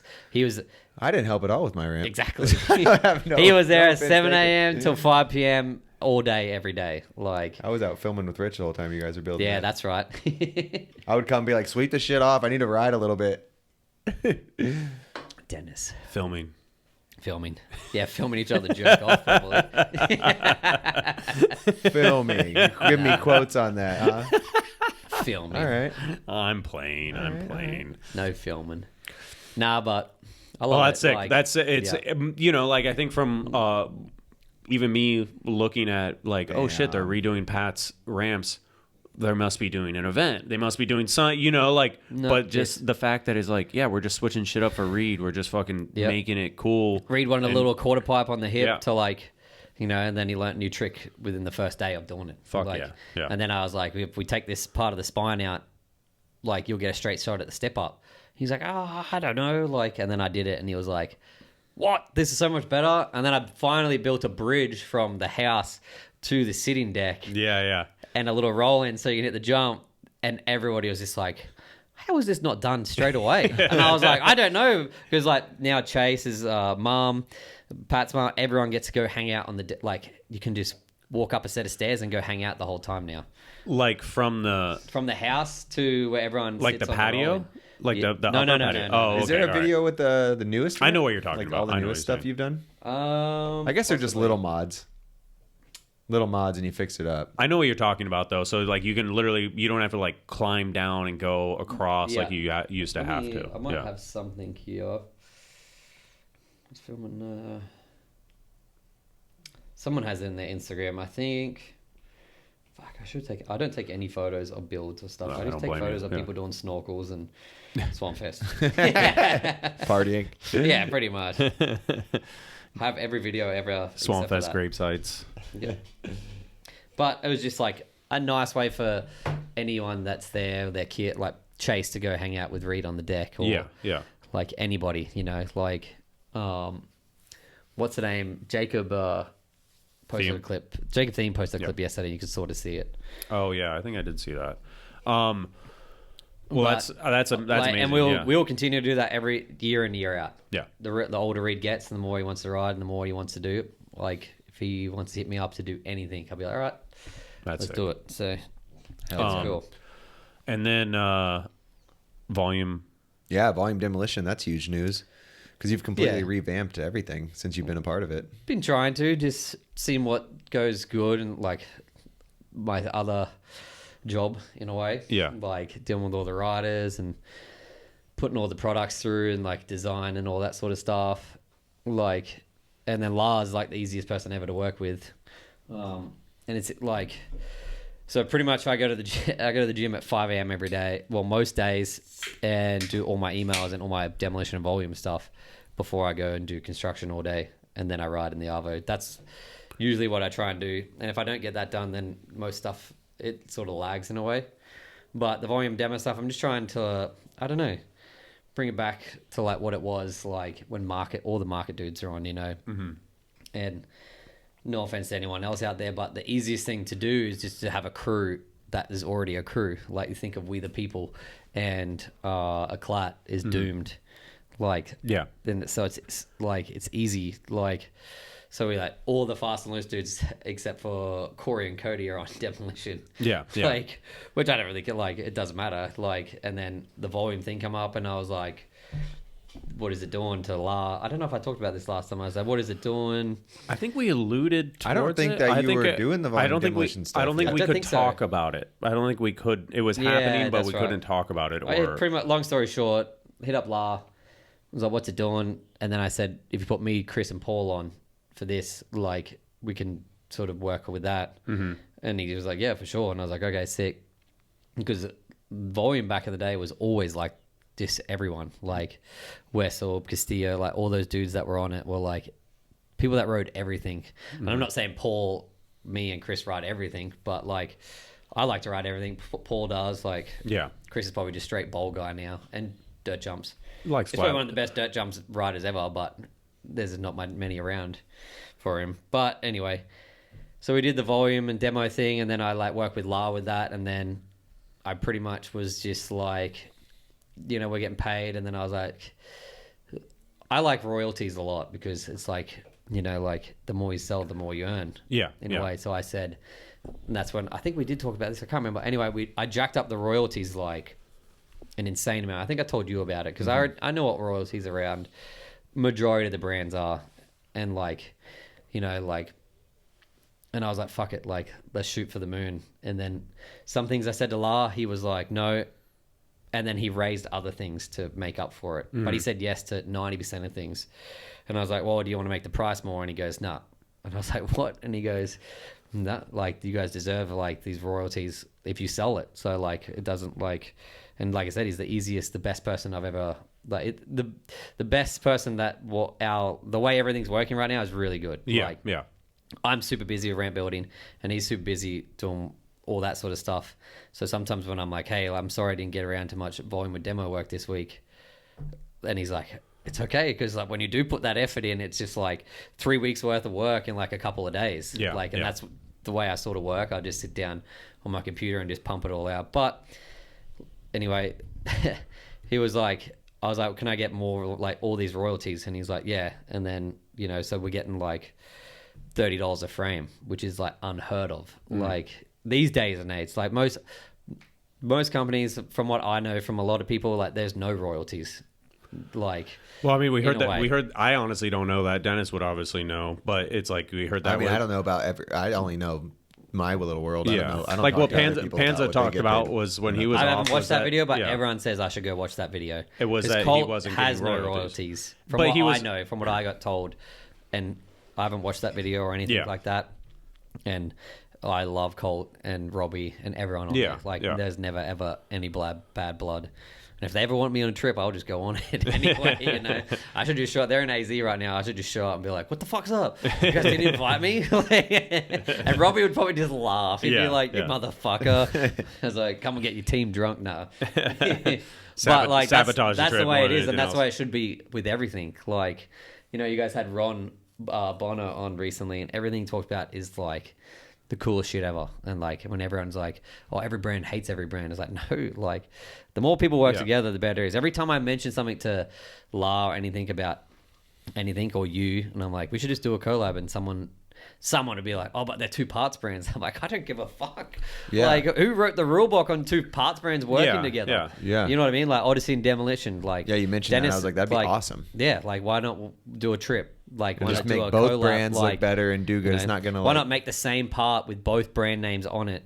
I don't think, like, you know, I don't think many consumers these days are like, they're like, oh, I'm gonna buy this brand over this brand, you know, like they already made their choice in a certain sense, you know, and it's like, it's the same with like, what do you mean? I think that they do. I think that people definitely like love. Well, but they already have that. They have that decision already made. Like I'm saying, that's like it's like an ingrained decision, and then they're like, I'm gonna buy these bars because of these reasons. And then, but I think if like a team is doing sick stuff, then you're eventually like, dude, I'm gonna buy Odyssey or Demolition because they keep doing sick shit. Yeah, but when there's an Odyssey Demolition collab, you're not like hurting each other. It's not taking from Odyssey. You're only helping each other. I'm saying that they're going to buy the bars that they're going to buy, and like the only thing that could be weird. The only thing that could be weird about it is when it goes out to a distro and 2 different distros hold those 2 things. Mm-hmm. But when you do these type of things, Odyssey and Demolition are both American companies, so you just do the collab in America. Yeah, and if you want to buy those things, then you buy it either from America or if the distro really wants it. I misunderstood. You're talking about like an actual like Odyssey Demolition handlebar. Yeah, like, but they both. Oh, I didn't know that. I thought you meant No, I'm just saying like. Oh no, I'm just saying if someone did want to do that, who Yeah. makes the rule book behind it? Exactly. Of I mean, like, why not like? Why doesn't Odyssey make their? Yeah. No, anyway, I'm just saying Odyssey make their version, Demolition make our version, but Okay. they both say it like the Odyssey Lition, or I don't know. Yeah. Like who cares? Like Just like a handshake through a handlebar. Yeah. But like you both make it. Yeah, a sister company or like a just like a handshake deal or It's a handshake like deal. Yeah. But you don't take it from each other. You just say Odyssey make their same dimension. Anyway, like we're getting way off topic. Well, that's getting in the weeds. Yeah. But that sounds pretty crazy. But like I think just started with a collab trip. Demolition making what's Ennison bar. So Odyssey make their side of theirs, and I make my side of mine. Same dimensions, and you just put them head to head, and we make a head-to-head video. I think that's kind of pretty funny. I think that's kind of crazy, but it's at the same time people are like no one's doing that. That's what I mean. Like, exactly, like brand new. That'd make you look like what are they doing? What the fuck are Jason? Maybe did a video. I don't know. It was just okay. Well, Jason won the video, so I'm buying his bars. Yeah, we've got to battle our asses off. That'd be pretty funny though.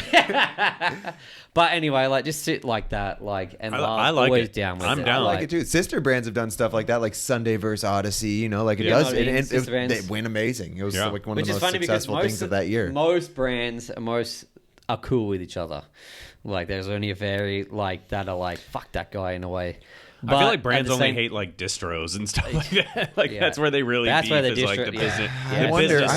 I don't know. Like, I wonder. I think a lot of people get along, but I think at the same time, not enough brand people are like working together at all. Which is funny because if you see 2 brands working together on the same set of handlebars, they'd be like, "Those motherfuckers! Yeah. What the fuck are they doing? They're ruining this industry! Like, what are they doing? This is like, or are is they wrong. taking over the industry? Maybe I should hit up this brand. Maybe I should hit up Pornhub, make a dick pair of bars or something. You know, maybe only I can hit up for some dick grips. We're getting real crazy. Ooh, I think you're onto something. Yeah. You know, I thinking back at Swampfest, it was like the dick grips. It was for Swampfest next year. Dance comp. There you go. That'll do good. Dance comp booth, Source booth, and then Flip at Albies was hanging out there. No way. You know, like it was like it was like it's funny. Like it is funny. I like it too. Because at the end of the day, when it's all like the bullshit aside and the fucking margins or percentage points and fucking quantities of sales, everyone likes like, dude, we're me fucking and Ron having were talking fun. about it today actually, and it was so funny. Because he slipped on the ramps and hurt his leg real bad. And he's got a big bruise on his leg. I was like, I can't wait to go on this podcast this afternoon and just talk shit on you.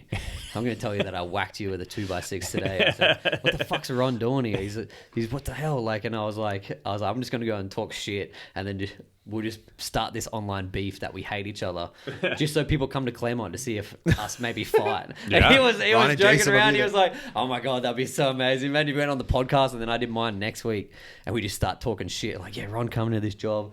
Damn it! You started off the podcast just talking nothing but good things about it. I know. Yeah, no, I'm just like we were laughing about it this afternoon. Should have let us know. Dan's commented like, "Oh yeah, we hate that brand," and then you just see him drinking beers at the bar, and you're like, "You motherfuckers!" Like, yeah. A bit of beef. It's fake beef in a way. Goes back to the S&M cult theory, but But I don't know if theory. Theory, exactly. Yeah, you guys already had 2 podcasts on it, 3, isn't it? Right? Yeah. Robbie won't do it though. Robbie won't do it. You got maybe text him. Robbie. Text him. He says he'll do it, but he won't. I'll drive him. Yeah. No. That'd be so good. But I would love to hear from. It's Robbie good. I like it because I get to. We got way off topic. No, the industry side of things, being the boss of riders is like. Still and it's not a dig at any other TMs or anything, but still being a rider and the TM has opened my eyes of being a better rider, because I know how much it means to even just post something once a week or reply to an email. And I was the worst. Not the worst. I know there's a few people that are the worst, but I wasn't very good at that sort of things until I was the TM. And then I realized, oh shit, if this person doesn't post, how can I promote their stuff? How can I push their stuff to sell more stuff? It's all this feeder effect. And now I get to understand. So I'm like, oh my God, I get to set this example for all the boys. And be and I might send out 1 or 2 emails a year to the team, and it's just a motivational thing of I am the worst when it comes to this sort of stuff, but I'm work my ass off for it, and all I need to do is, I don't care what you do, even if you just send me a clip, or you don't even have to post it or anything like that. Yeah, just be out filming. Be out filming. Get the camera out, and I did that dad cam thing, and then I'm sitting on a shit ton of footage. I just need to get enough time to edit it all together.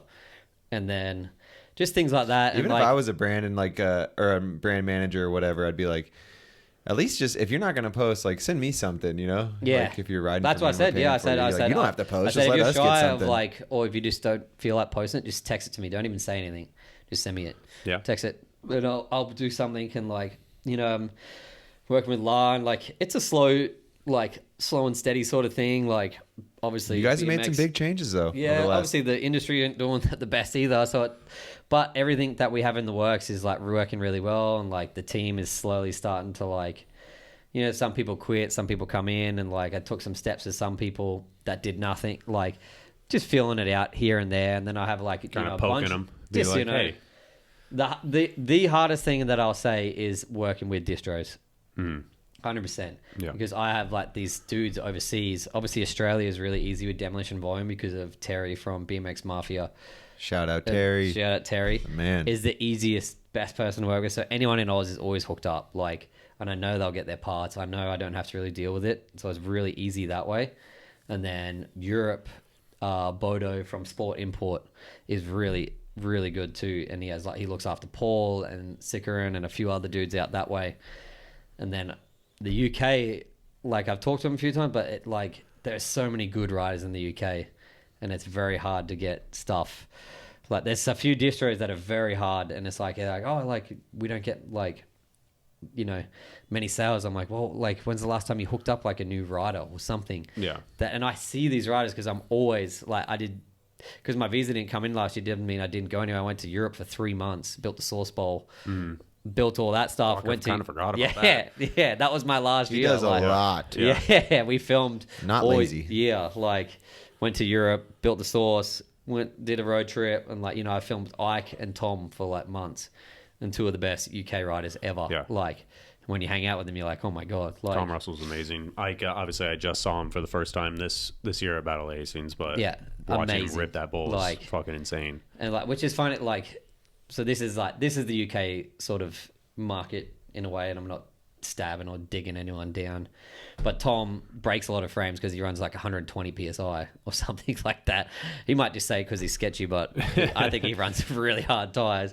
So he's always sort of breaking things, and he goes massive. You've seen him, and he was hey, I bought this frame off a guy. I'm you're sponsored by Colt. What's going on? And he goes, I just feel really shy and weird about texting Robbie because I and I'm so I just texted Robbie because me and Robbie are still friends. Tom did this, and the distro is making him pay for stuff and this and paying for shoes because the Vans Colt he wanted. And then Robbie was within an hour, sent him a whole bike, shoes, and some cash to look after him. I was you just got Robbie is the man. Yeah. I'm Tom, you're the best transition UK dude on Colt, or in like, and he reps them hard. And he reps them hard. Yeah. And I was like, and he had a frame. Yeah. He had his own signature frame, and he just brought the last frame. And that's when I was like, dude, what the fuck are you doing? Like, you just got to hit Robbie up. Like, he's a busy dude. He has something like 35, 40 riders around the world. Like, he's not going to reply to everything. You just got to be like, yo, send me this, please. Like, so I just texted him, and Robbie was like, oh, I'm like, for sure, thanks for the shout out. And I was like, no one's enemies ever in BMX. Yeah. Some people might hate each other for a little bit, but no one's ever enemies. But I got to pee real quick. You're good. Pause break. Pause break.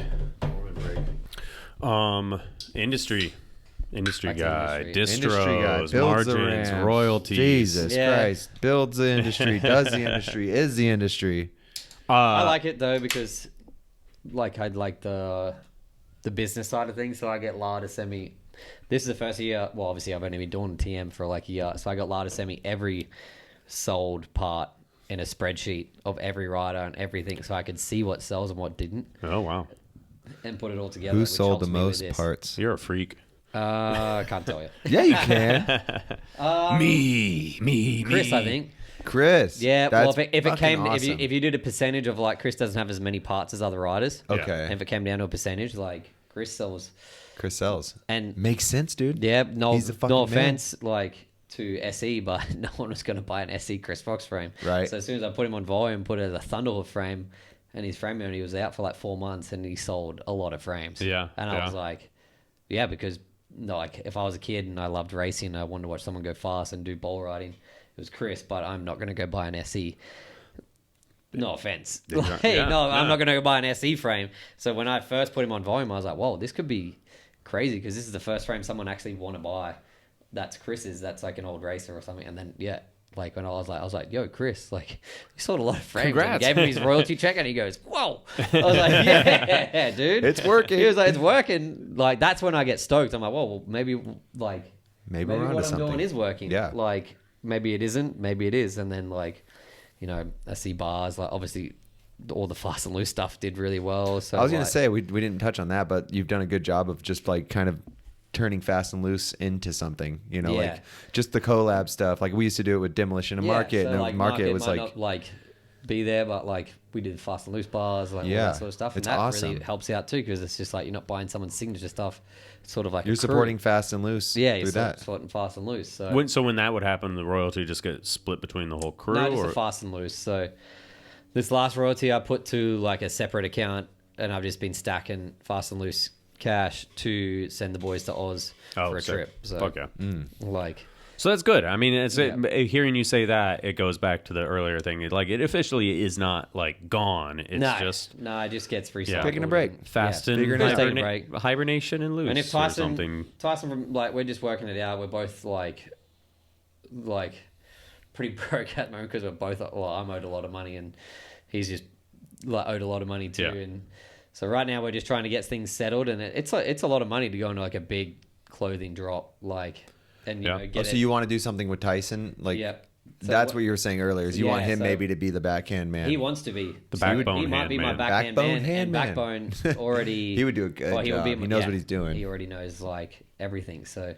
Ooh. And him making that change, it's like the timing seems and we sort of jacked most good. of the fast and loose stuff off backbone anyway.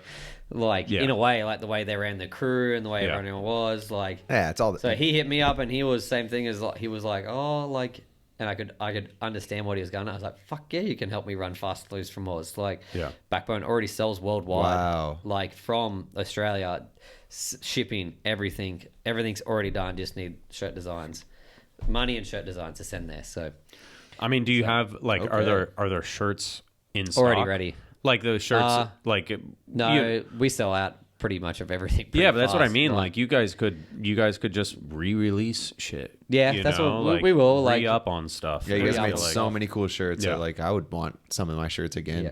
Yeah, make a Zig shirt for you one day. You're still in the flow team. The Moon Bowl. Moon Bowl. Gotta do a little flow video for you guys one day. Huh? A little flow video for you guys one day. Send me a sponsor tape, then you can get on. You put me on flow already. What is his royalties though? I'm getting over. I'm on flow. I got. I don't know how this shit works. I think I've got 2 free shirts. Clemens gave me 2 free shirts at some point. Did he? I was gonna buy them. You have to flash for that. Did you? You're on the flow team, huh? Did you flash for it? I did some stuff. I did some stuff to get those shirts. Nah, we'll get back to it. And Tyson's going to be helping. And that was the thing. He was just like, I'm not going to be doing the bike shop stuff, and I just want to do brands and shirts. And I was just, he's like, I was like, fuck yeah, you could help me. You could be that person to help us. Dude, like, hell yeah. And then I said, I'm just going to put it in a separate thing, which would be, it sort of helps us out with the tax stuff because it's a whole new company. It's a different company. And it's through Australia, so it's different. So refresh. So would you have to call it something different, or just it's through Australia? Okay, yeah, cool. Yeah, it's not through an LLC here. It's through. It's hard. It's hard because it's like I feel like I already know what you guys went through. Is the sense that you guys made a bunch of money, but then you all spent that money. Yeah, and then but I mean, and then at the end you're like, you should be able to finagle it in the sense of like we spent that money trying to make that money, so we're dead ass even. But explaining that to the government sometimes takes a long fucking time. Yeah. So that's I see what that sucks. But I could I could also just say, fuck I don't think you can and explain that to the government. No, they're like, no, these are the rules. Yeah. No, you can't. I mean, you can, but then like you go back and forth, and there's like you have to justify this shit. Like, oh, it's cost all this. You have to prove it. It's just fucking a lot. You get a tax lawyer, and you can get into it that way. Yeah, it's brutal. You're spending more money on that than just paying the shit. I'll talk to him. Matt, yeah. Ditch Matt. I don't think that's his. He's not that lawyer, but I know he's a lawyer. So a lot of different man, we need your help. I'm not that type of lawyer. You are. You should just ask ChatGPT at this point. Yeah, you could actually. How do I sell shirts? I should pass the bar in like just 4 start the company in Australia and forget about this shit over here. Yeah, there you go. There you go. Just forget about tax it. evasion. Yeah. Just add an O to loose. Fast and loose. Yeah, that's it. Loose funds. We don't know what that fast and loose is. We're different fast. That's We're fast in 3 O's. Loose. Market loose. Yeah. Market loose. I'll just start screen printing over all the old market stuff in the garage. Oh yeah, we didn't have enough money to buy shirts. We just went over the top of the market like a shirt. patch You just on see all a fast and loose over the top of the market logo. That'd be pretty funny. There we go. Collab. There we go. That would be good. Spray painted on there. All right. Where was it after that? Did we have it? Demolition Volume, but Demolition Volume. I mean, okay. I had a question. I forgot earlier. Is that how much of your like time and energy is split because you have Professional Rider, you have Universal Ramps, you have Fast and Loose, you have Volume, Demolition, TM. Obviously, I think Fast and Loose would be at the bottom at this point. It is at the bottom at this point. Where are those other ones? Like, how is your pies split out? Which is hard because I got the hernia surgery at the end of last year, so I was on the sidelines for like 12 weeks. So the gooch one? Yeah, both sides, belly button, like full everything.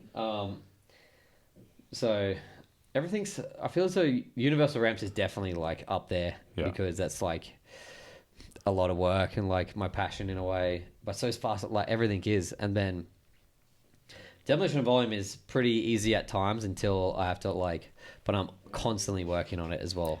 It's all very even in a way. Yeah. And then I still have to go out and ride, and I still like to ride.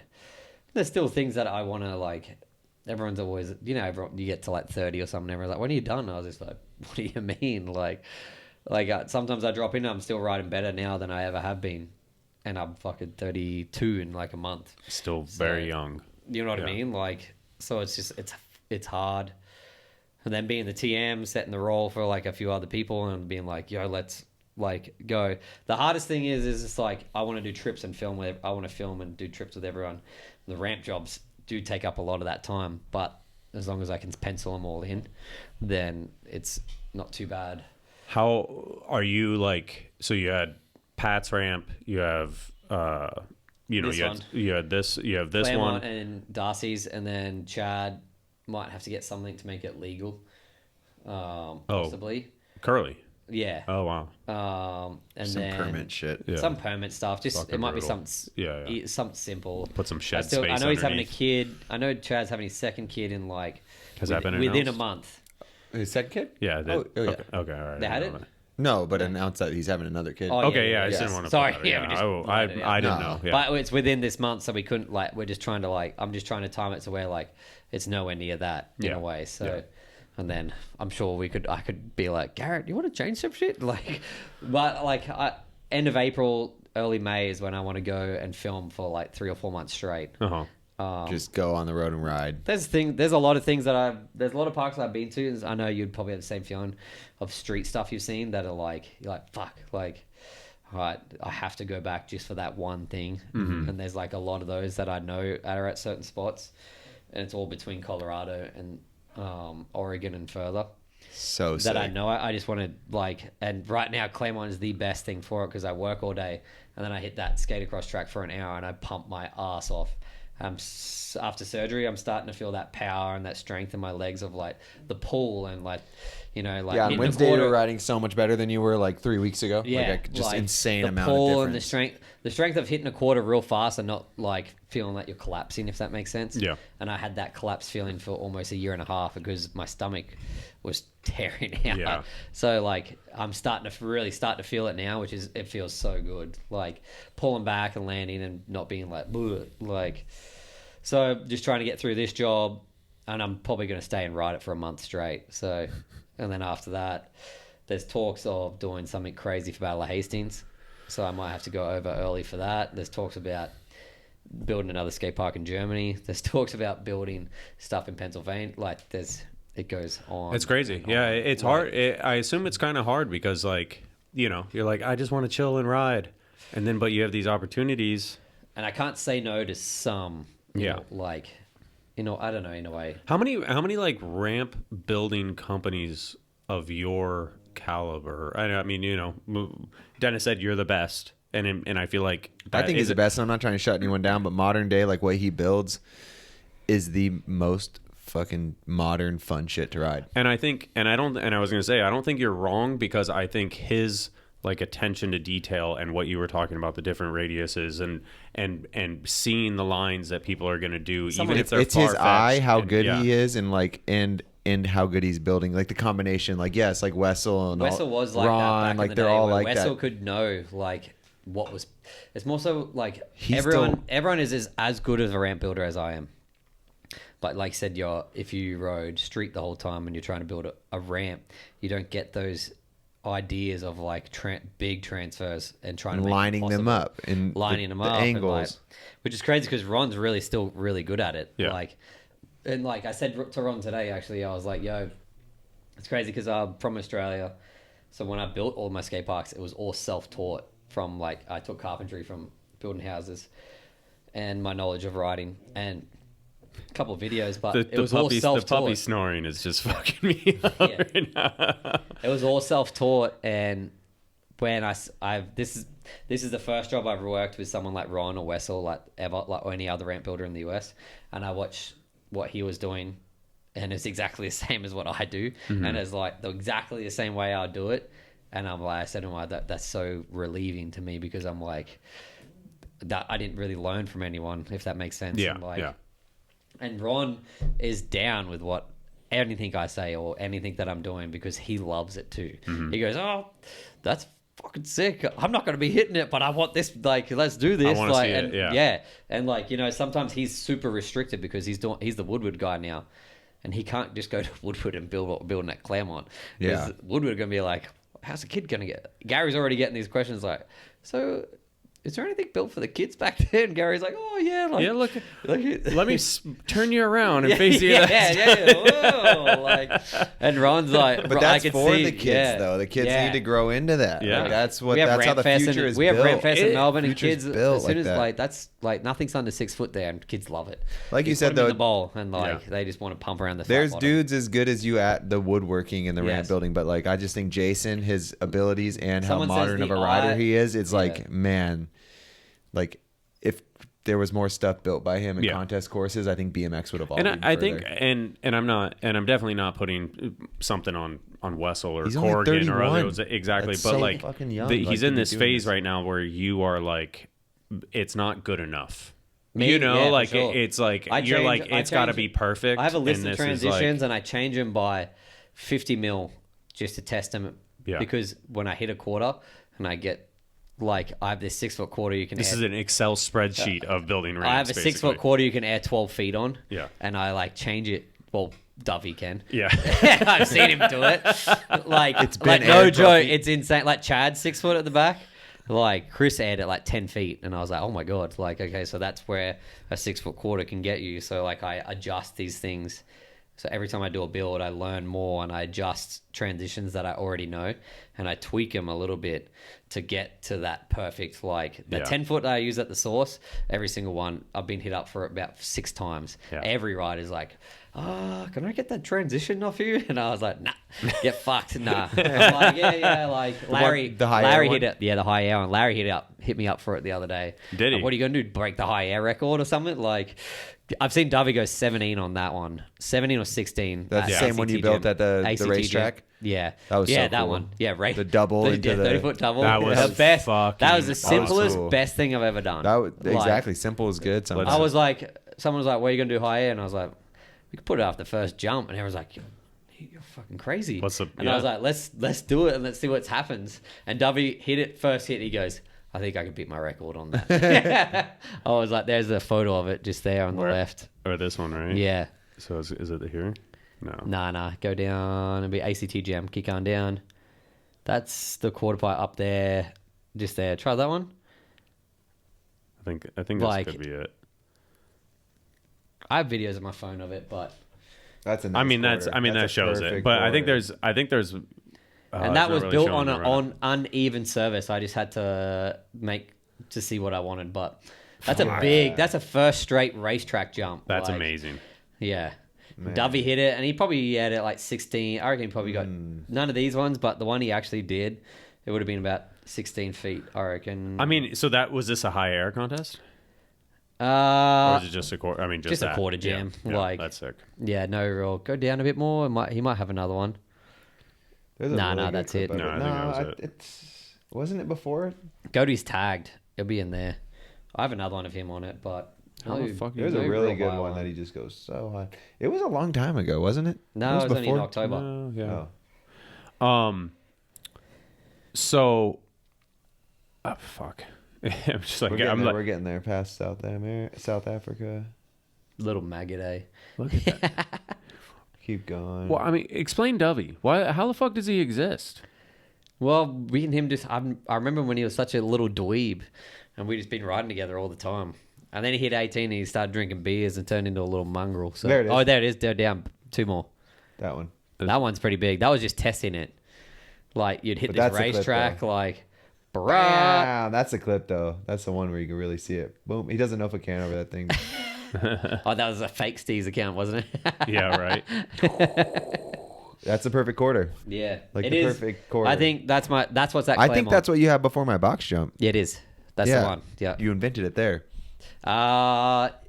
Yes. That's the best quarter that was the ever. first one. Yeah. The one before your box jump is that quarter, but you get hit at more speed. So yeah. Because I built one at Logan's place. There's only so much speed you can get. There's one at Logan's place that's a tiny bit mellower.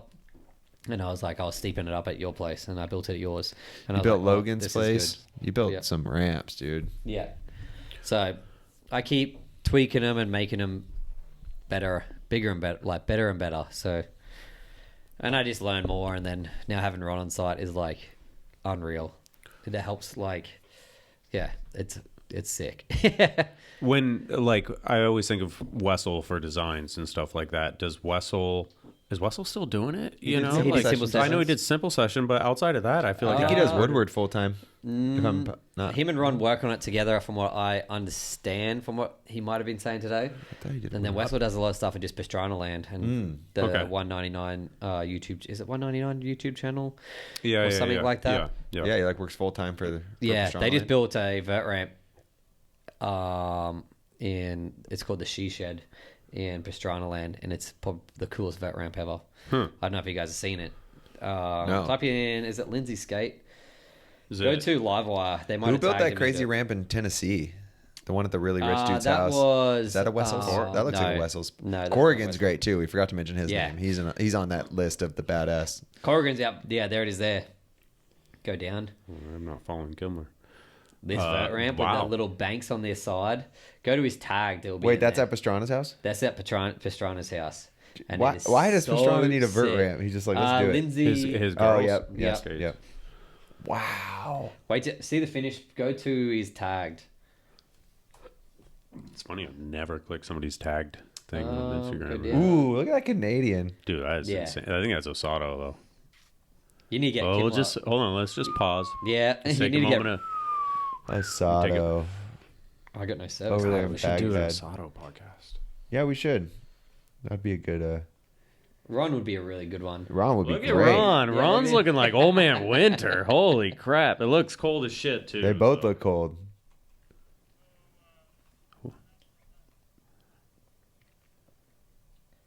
Yeah, go to... I've never really seen a legit vert ramp. Go to the tag and go to Lindsay Skate and she's... Jason, have you ever seen a vert ramp like that goes like pocket up into a wall? No, go down. Yeah, go down to the left there.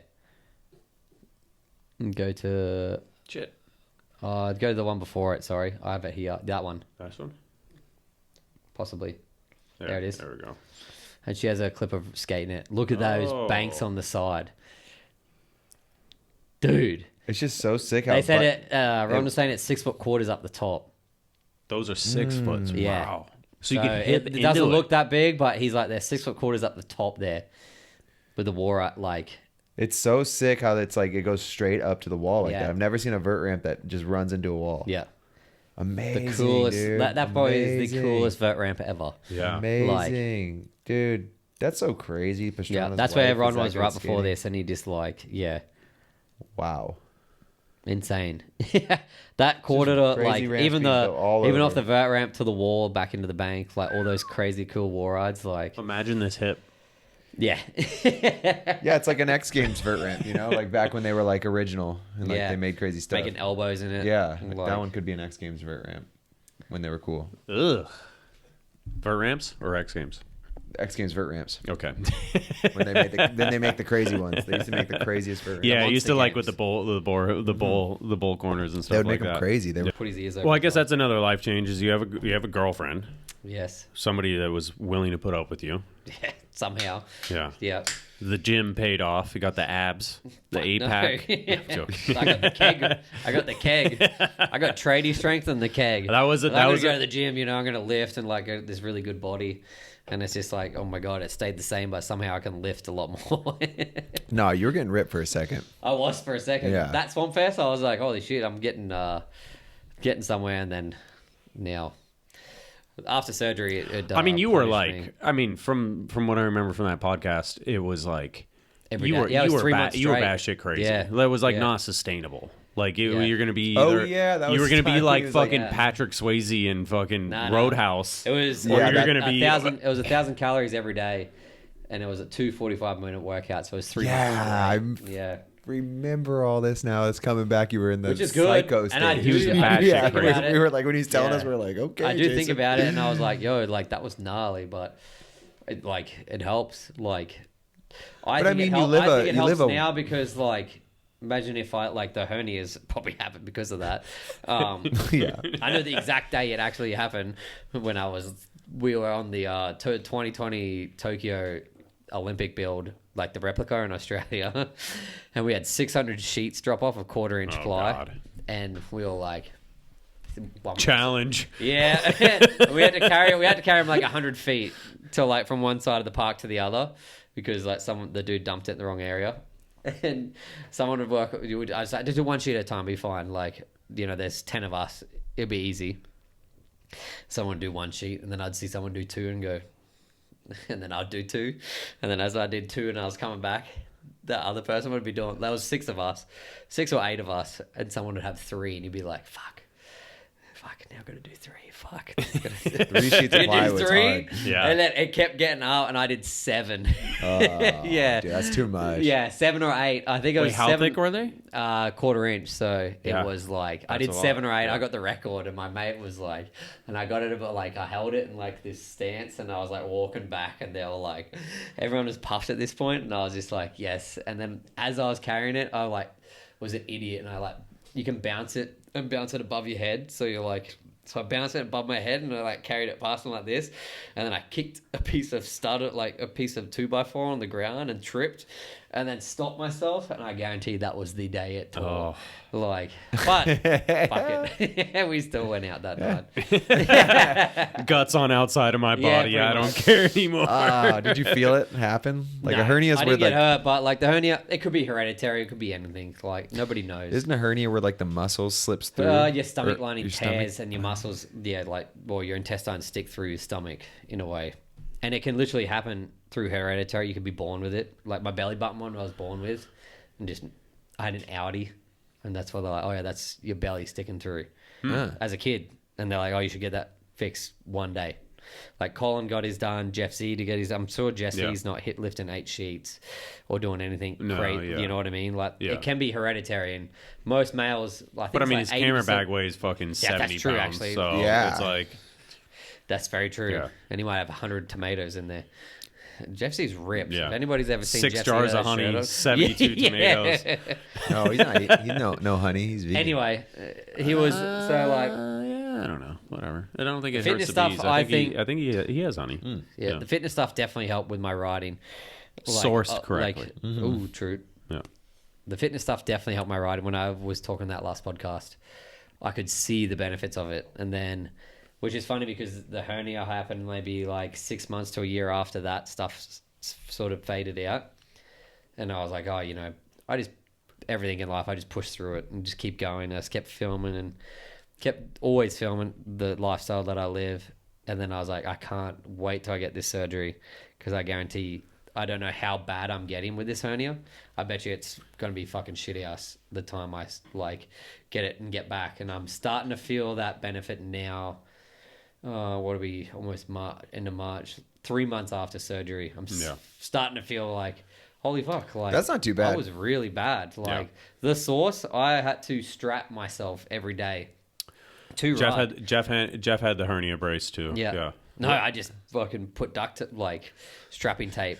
I'd put a sock under my underwear where the hernia was and just strap it to between my leg and my waist. I mean, that's basically what the hernia brace is. Yeah, that's pretty much what it does. Yeah.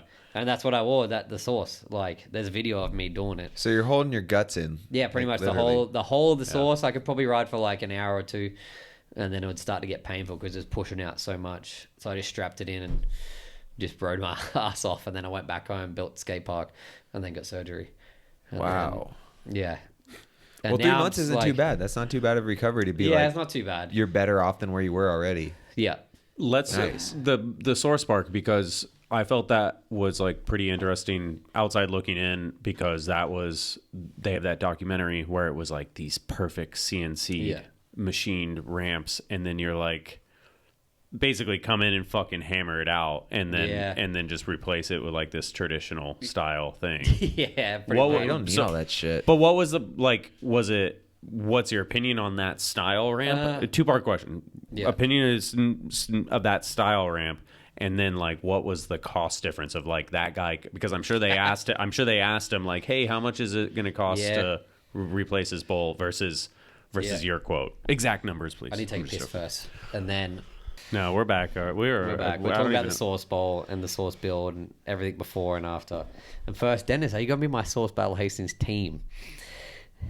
That's yes. It's called Team Take Josh Dove Down, because if he gets one more win, he beats me, and I'm not going to let that happen. What, you've won? Only 2, but he's won 3. But so you're trying to tie him back? Yeah. Are you down? I can't answer that question. Bitch sometime. No. Anyway, the sauce build. It was what you asked beforehand. Was what Pierce did there, like this and like the way it's all done on a computer, like like with the beards. It's incredible. Like the craftsmanship and the work behind it is immaculate. Like, it's amazing, but it's not BMX, if that makes sense. It is crazy. It just seems, you know what I mean? Like, I'm sorry and he might get butthurt about it, but fucking fids. It's not like, it doesn't have to be that perfect that it costs you that much money. Like, yeah, even if it was skate mentality behind it, like, I mean, look, I mean, it's insane. It's like it pieces together. There was all those things have no 2x6 or no framing in it. See, that's all ply. Yeah. And the way I see it, I was like, oh, why do you do it like this? And I was like, oh yeah, because Pierce never had to personally cut anything. It was all done by machine. Yeah. He never had to lay a saw blade with his hand. I feel he might have, like... Of course. I'm sure at some point, but yeah. But everything was done by a computer. Yeah. So the way it was all put together was perfect, and Fids and all the boys would tell me about it. And shout out to Ben from Woodstock Carpentry. He helped us like so much on the build. And for years I went to Ballet and I was just like, why are you fucking like I said, nothing against Pierce. What he did is like the most insane craftsmanship you could ever think of. Like, it is crazy. Immaculate. Like, you know, he's built some of the nicest, most perfect sort of stuff ever. But for what the Source after, and it's exactly what the Source needed to put that through there and to be a part of it is amazing. But for after that, for events and all that sort of stuff, and what the Source needed was, for years I was like, why don't you get the fucking Fids in here to build the boulder bowl into a box jump temporarily for a contest? I was like, you can use pallets if you want. None of us care. Like, we're just going to land on it. Like, and then for years I was like, I'll come build whatever you want. And then this last time they were like, yeah, like you should come out and build.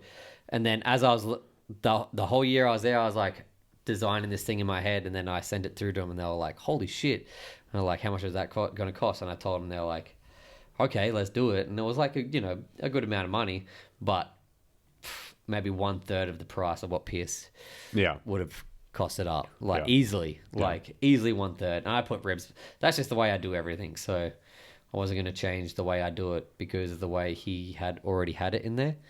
But still recycled every transition. He used like everything. Like didn't use really any of my transitions. Just kept it what it should be in a way. Kept it, which is funny because like I do hear stories of like he was like, yeah, it's funny those dudes are doing it. It's like drawing a giant dick work over my artwork, and I was just laughing. I was like, oh well, it shouldn't be here. Yeah, like, I mean, it gets in the sense it kind of does look like a dick coming out because but he's like he pretty much in long time he goes, you guys are fucking up my design and fucking up my skate park, and I'm like, to be honest, your bowl was 2 hips with a vert wall. No, you made it better. Really unleashed hell, like, and I changed it to 4 transfers, bolt corners, spine, like, you know what I mean? Yeah, it's like, way better now.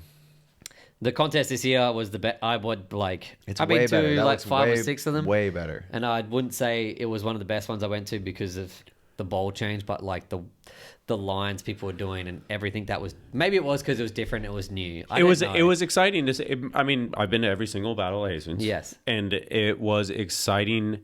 The bowl change was like 3 years overdue.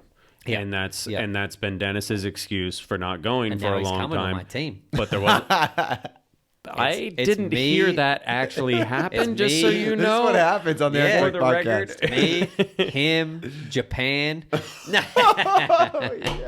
Oh, shit. This is sounding good. This is sounding fun. Either the entire country or your ex-roommate, Dave. Nah, he's ex-roommate, Dave, Japan. The man. He doesn't know either yet. So, But... Well... Who's the fourth member? Because that team sounded pretty good. That is what is needed. Like, and I already redesigned the other end. Yeah. And that made it way better again. And I talked to Dan Lacey and like showed a few dudes, and I just simplified the other end because there's so much going on. There's a little too much, yeah. A little too much going on. I simplified it, and that that's a big budget. Like, so it might not happen. And then I've talked about the stuff on the beach that I've changed as well, and I'm talking with Creasy to make it bigger and better. I've talked to Dennis about it too. I'm just trying to make something that like the best. It's hard to come with something new and creative and like still have it like. It's like so fucked how like kind of the world is. You know, you're like, damn, you fucking built a quarter pipe on the beach with a rail, and you're like, all right, you did it. Out of all the Battle Hastings I've ever been to, the only 2 days of sun I've ever seen. Actually, word on the high air quarter days. Yeah. I was like, you really want to go outside again? Yeah. Like, we we bare knuckled it every time. Like, the first year we did the high air quarter was the best weather ever. Weather ever. I flew from Hawaii. Best weather ever. There. The first year we went early. Hold on. It was good the whole time. We went on the kayak. You are forgetting was sick. Best year ever for the weather, except the Queen died. Yeah, that's right. No, that was the year after. Was it the year after? Yeah, that was the year after. Right, yeah. No, that was the year before. because I only did the high air quarter after COVID.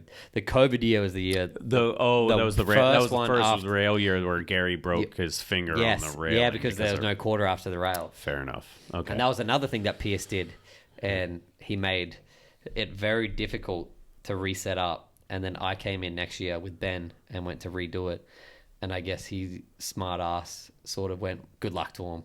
And I just said, I grabbed the plans, just scrunched them up and threw them over my shoulder, and then rebuilt it the way I would have built it. And it ended up exactly the same.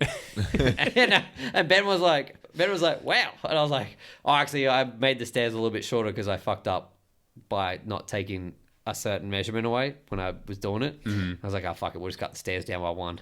Cut them down. So it was one and stair Ben was shorter. like, whoa, that was so much easier. I was like, yeah, fuck this. Like,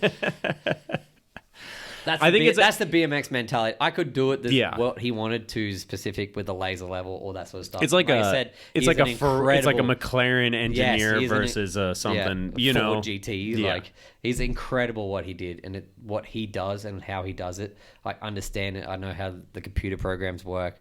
I understand how all that works, but I would never do it like that because I like to have my hands on the job in a way. And we watched them on 1 year build all the stuff.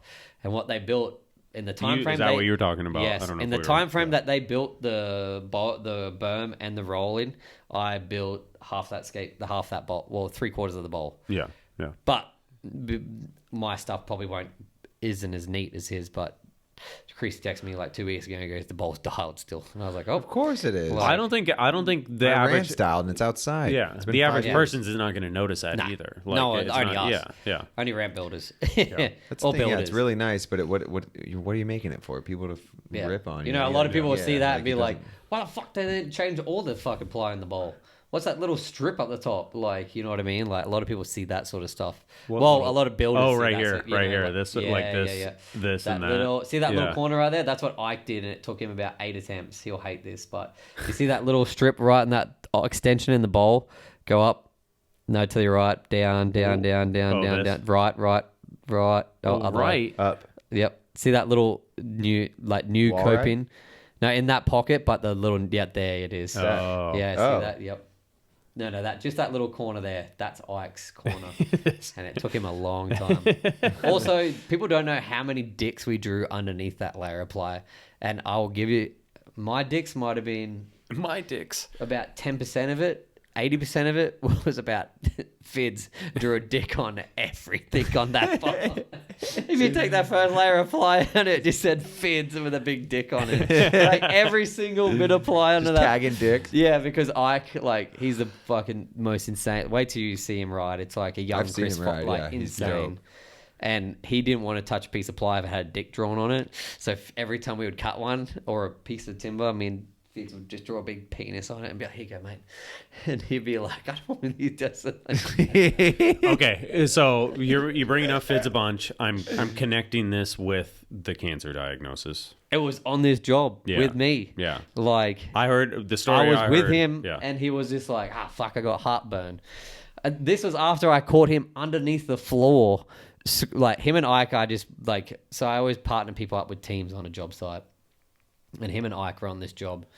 And Ike's known Fids for years, since he was like, I don't know, Ike's 17? I think when he was like 8 or 9. Like, Fids knows Ike's dad really well. Yeah. And so I just partnered them together, and it was the funniest thing ever because Fids would just give him hell all day. And I couldn't stop laughing. Me and Ben and the other dudes, we all couldn't stop laughing. Fids was the best. And then, Fids is like 50-something at this age.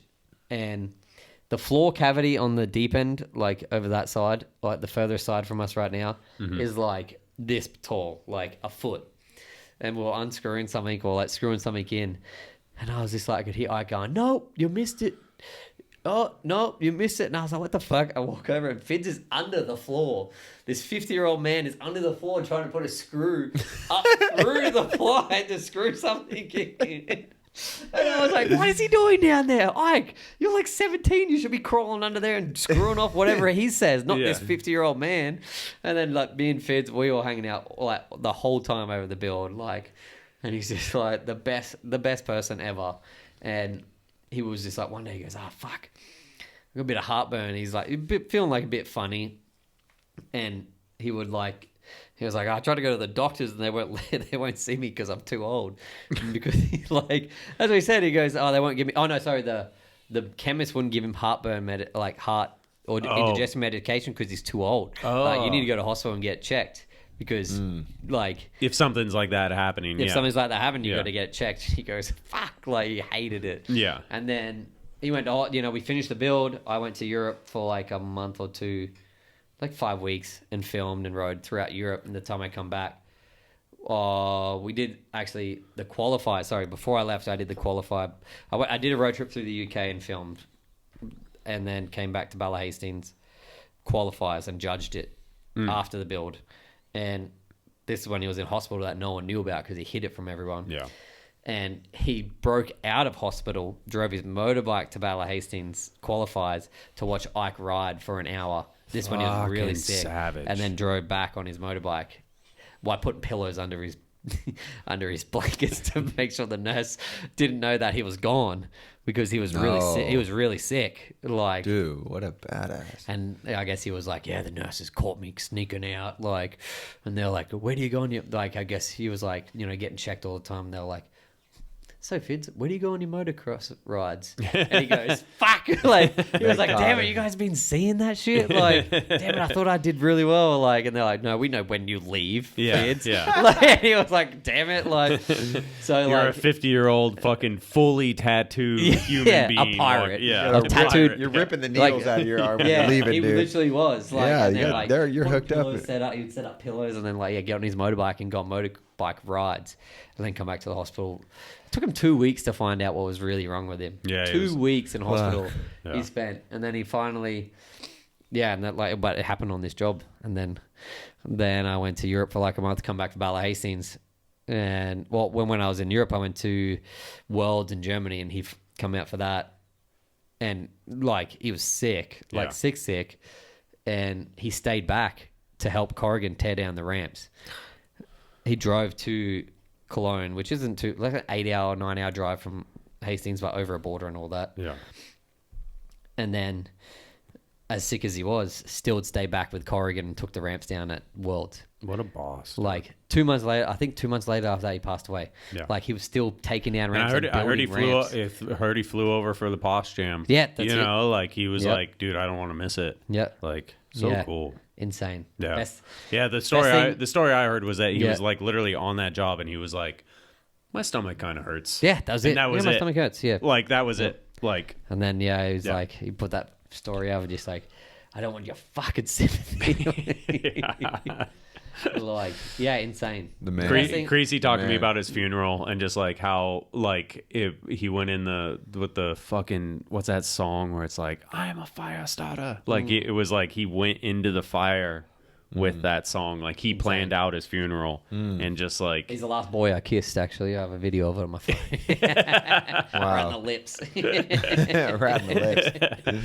And just such a fucking sick, cool sense of humor. That was just I like don't really even give to a the fuck very end about that build design or anything, but to hang out with Fids for a month straight was the best thing I've ever done. Like, fuck yes. His humor, the way he is, the way people in Hastings see him, and like the way our kids' face lit up when they'd see Fids at the skate park because he's his coach, mentor, idol. Like no matter what, people loved it. Like, and he's just under the floor.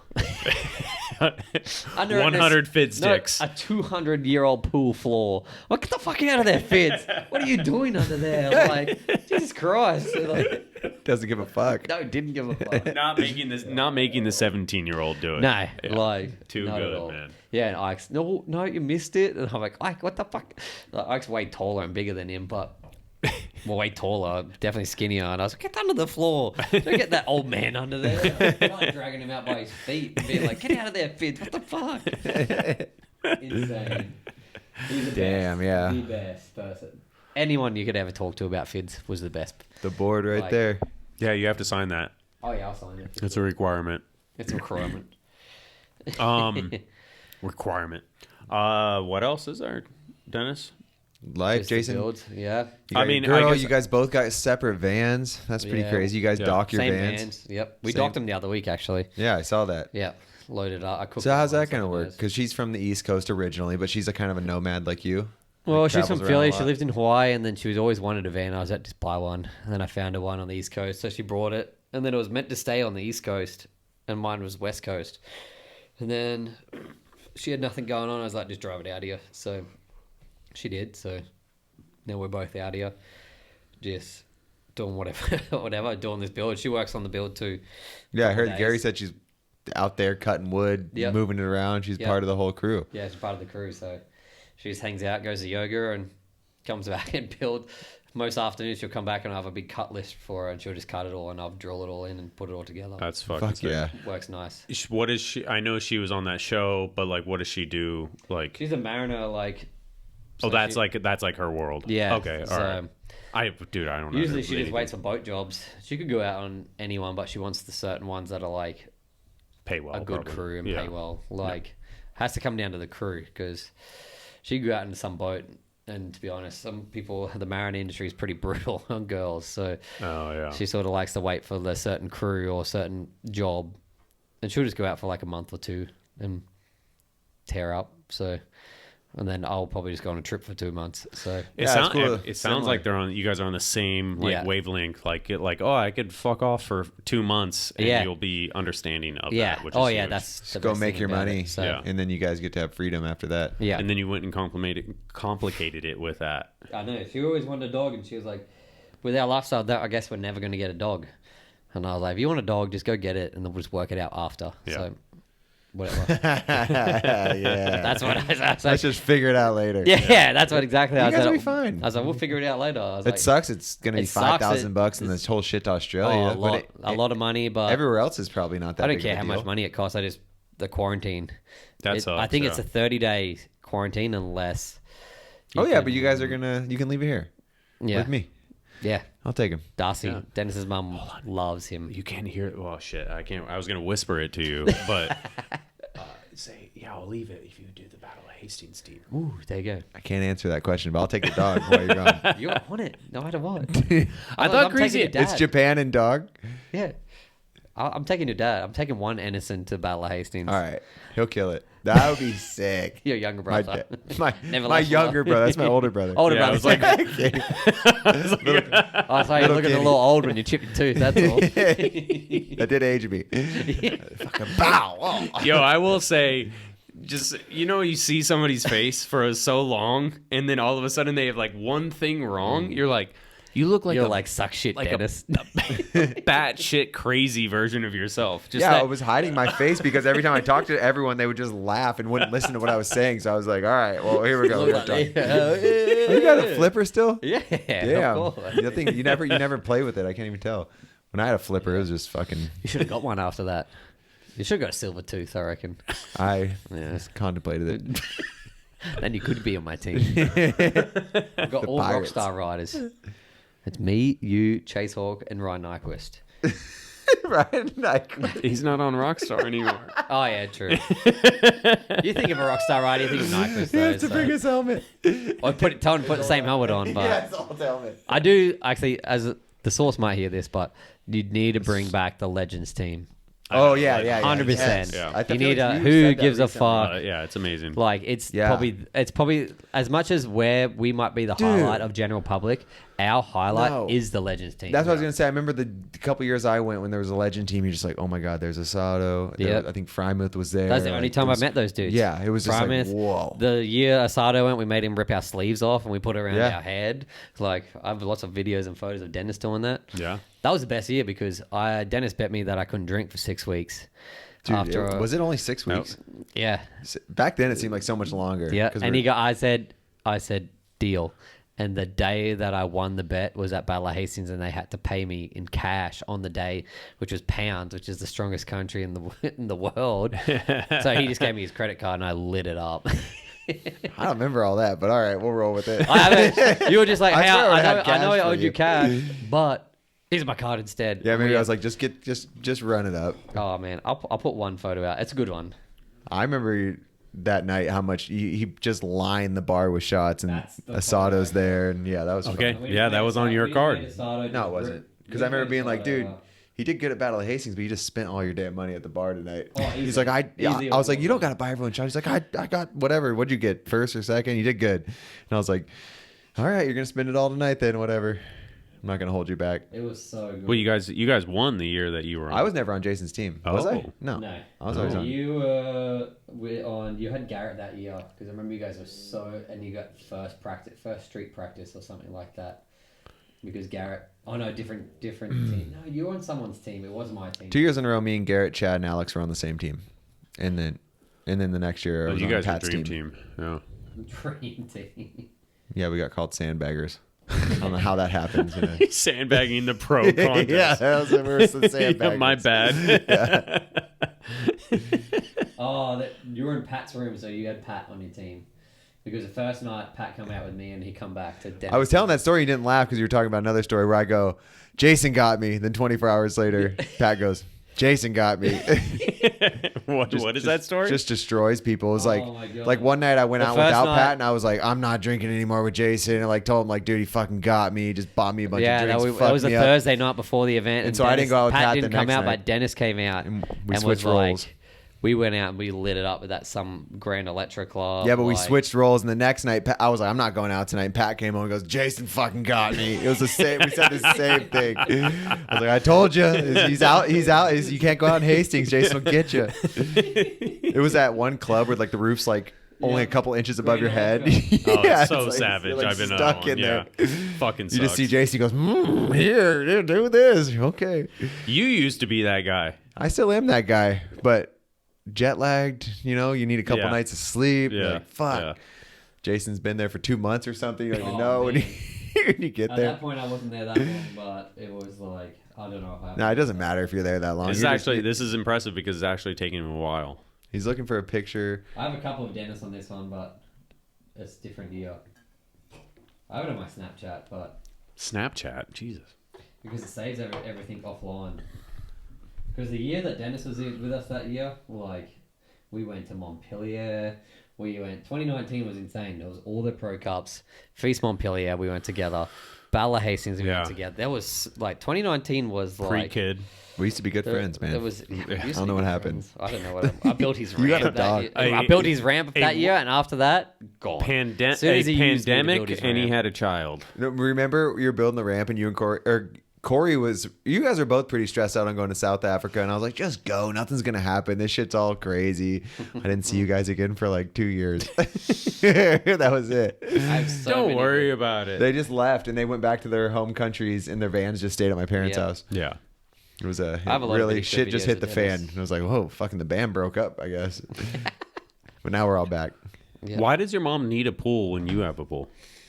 Because her body's really fucked up. Both her knees are shot and her back, and she just doesn't. His pool's very cold. And my pool's cold all winter. She can't walk in his pool because the floor's all lumpy, and it's basically a thing to rehab her body. Oh fuck yeah! Okay, since she's retired now. Shout out to Darcy. Yeah, fully Darcy's heated. Darcy is amazing. Pool, and because she goes to the gym every day to work on her body, and the pool's her best thing, anti-gravity, because her knees and her back, so it's really hard to rehab it because it's three fucked up things or whatever, knees and back.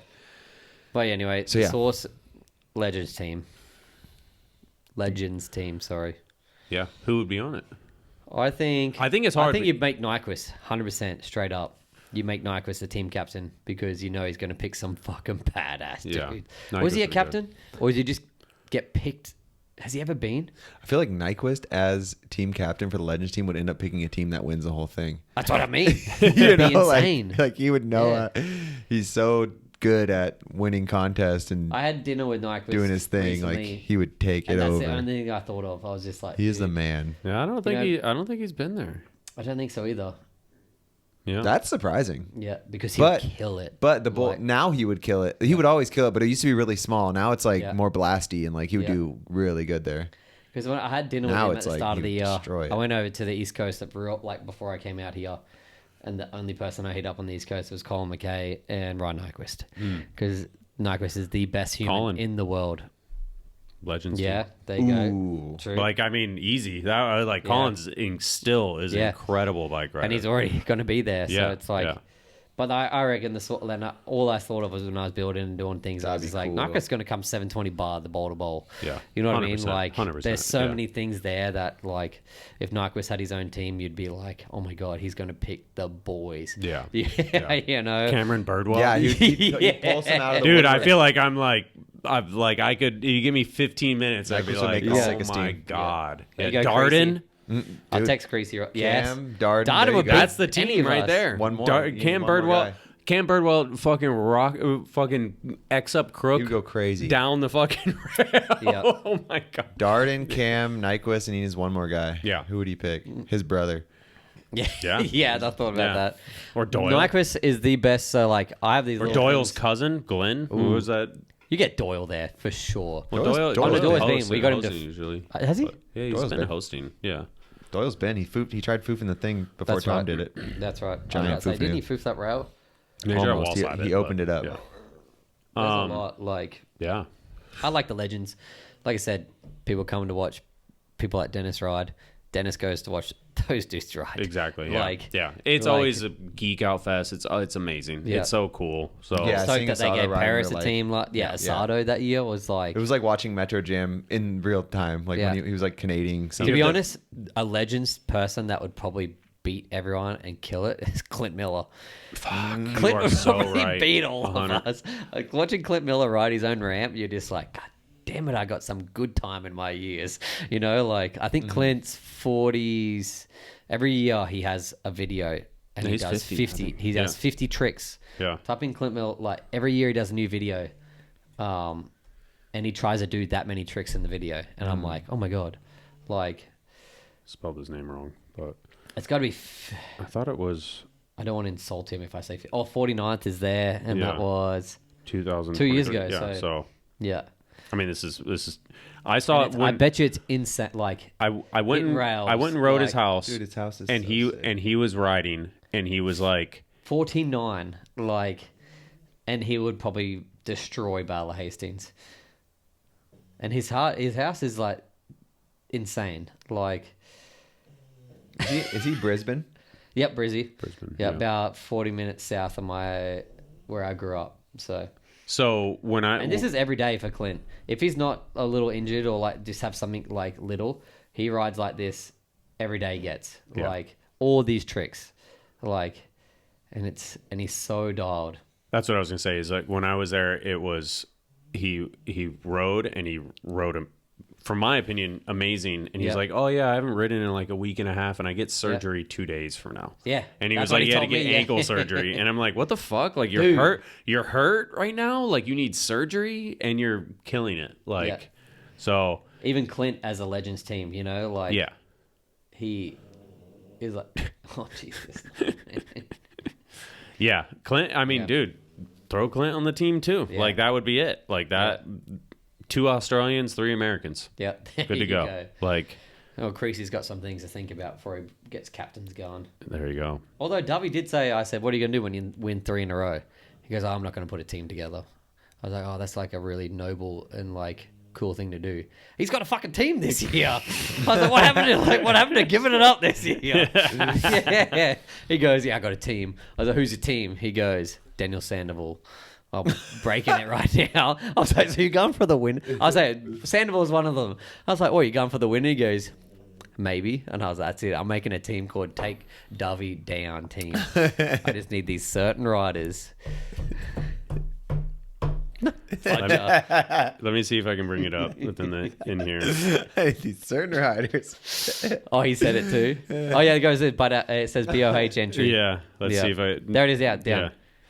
It said, "Oh fuck, this thing messed it all up." But BOH entry, lol. Yeah, there Like, you go. I sent him the photo, and he was like, "Because I'm like, dude, fucking come to Battle of Hastings. He'd kill it. Like you, Be insane. Like you Like are." I said, it's not as big as the things that. But the way It'll the go bowl, crazy, the though. way the bowl is now, like Kieran killed it. Yeah, 100%. And Jude fucking 1080'd and then 720 look back the boulder bowl, and the boulder bowl is the shittest thing ever to jump, but we make it work. Yeah.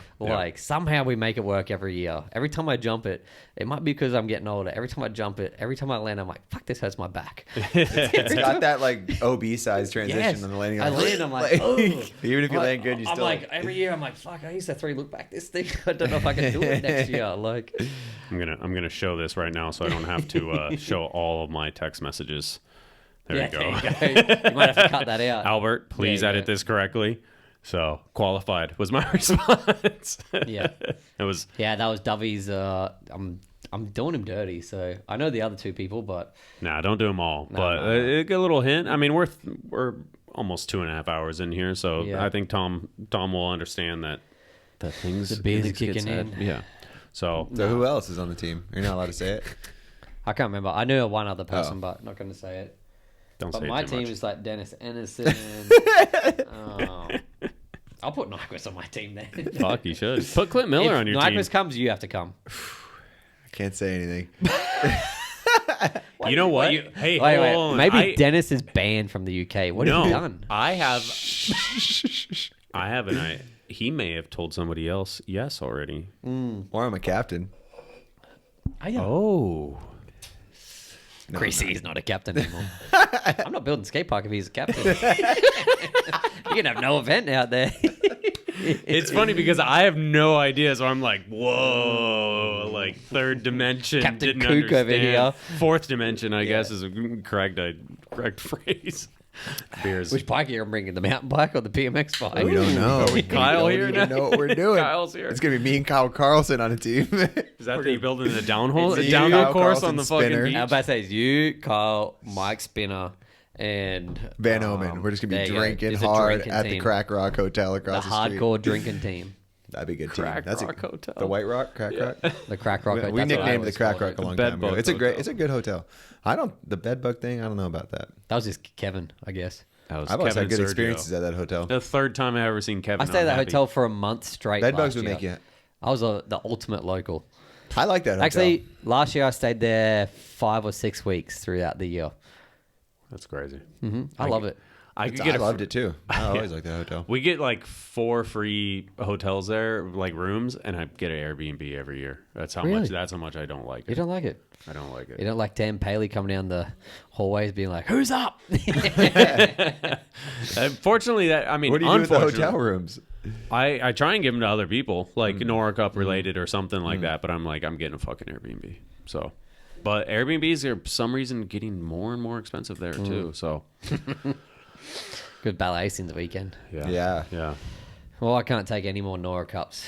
I've never had one personally, but I've taken 4 of the 5, I think.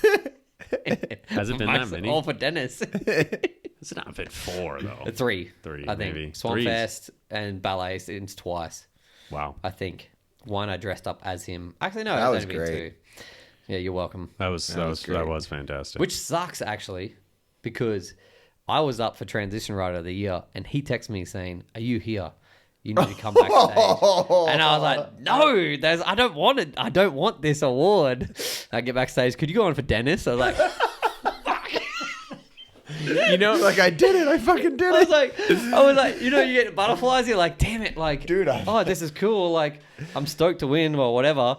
And then he goes back, "Oh, Dennis won. Do you reckon you could put a wig on?" And I was like, fuck, dude, this sucks. That is fucked up. That he was nominated. You didn't think of that? That is fucked up, dude. I was sitting next to the crowd next to Corey, and Corey's up too, and I was just like, he's like, "I don't want to go up," and I'm like, get this text, I'm like, fuck, it's me. How do I tell Corey it's not him? That is so funny. And I was like, in my head, I took it. Yeah, I'm here. What do you need? He goes, "Come backstage," and I'm like, "Fuck, am I going up on stage right now?" Getting a Nora Cup. Yeah, I'm getting a Nora Cup. I'm getting a Here, were you wearing this wig and these stupid glasses I got for you and go on stage? Which is funny because I was like, "Oh, thank God it wasn't." That was the best Nora Cup speech I've ever made in my life. I went backstage and I was drinking a beer and I was pacing back and forward in the room. I was like, what do I say? What would Dennis say? I'm like, oh, thanks Rocco for being out here. And I was just like, that speech was so good. Like, I sculled 2 beers back there and then come out and I was like, listen up, motherfuckers. This was the 23rd Nora Cup. No, this is my 23rd award. Fuck you. This is the Dennis Edison Award from now on. That was so funny. Can I formally apologize for just being so fucking narrow-minded in that moment to never realize that until right now. I am so sorry. Yeah, definitely. I feel like I can see your face when I said it, and I'm like, oh, it kind of and I didn't have your number saved, and I was like, who's this? I think I said, who's this or something like that, and you're like, oh, it's Fudger, and I was like, oh fuck, like, legit, I have it still here. That was the year that I got real. I literally Dennis all but knew he won at that point because I was like, dude, I will buy you. I think I was like, I'll buy you a first class ticket, fucking direct to Gatwick. Yeah. Like I don't think he said all that. I'm pretty. I mean, I could search in the text messages, but I literally it was a fucking $3,000 direct Gatwick. I felt bad. Like. No, but it was... Yeah, it just says, are you here? I said, yeah, mate, why's that? Come backstage for me to the left. It says, and then it goes, hi. I was like, oh my God, I remember being in the crowd going, fuck. It must be me. It wasn't. It was for you, you Damn dog. It. Sorry. I feel so bad. No, I was laughing. I mean, luckily it's you, but like I feel so bad. Could you imagine it was someone else and they just so started fucking dense? I'm like Zoolandered it. Because like in my head I was like that was always the plan. I had the wig for you. I had the I could play anyone. I had the plan since the beginning, but I didn't want to tell you until it was like time for you to give you notice to do it because I don't want to tell you who the winner is until the absolute last minute. But I'm so fucking narrow-minded in that moment. A lot of shit going on. Yeah, that I just didn't even think about the reaction. It's funny because I never told anyone. I just Corey. I was like, Corey, I gotta get backstage, man. Went like that. Yeah. See you later. I got this cup, bitch. Yeah. He's like, oh fuck, Jason won. You come out with a wig on. Yeah. Rocco. I think Kevin won that year. I think you won the video part or something like that. Yeah. But I still was just like, damn.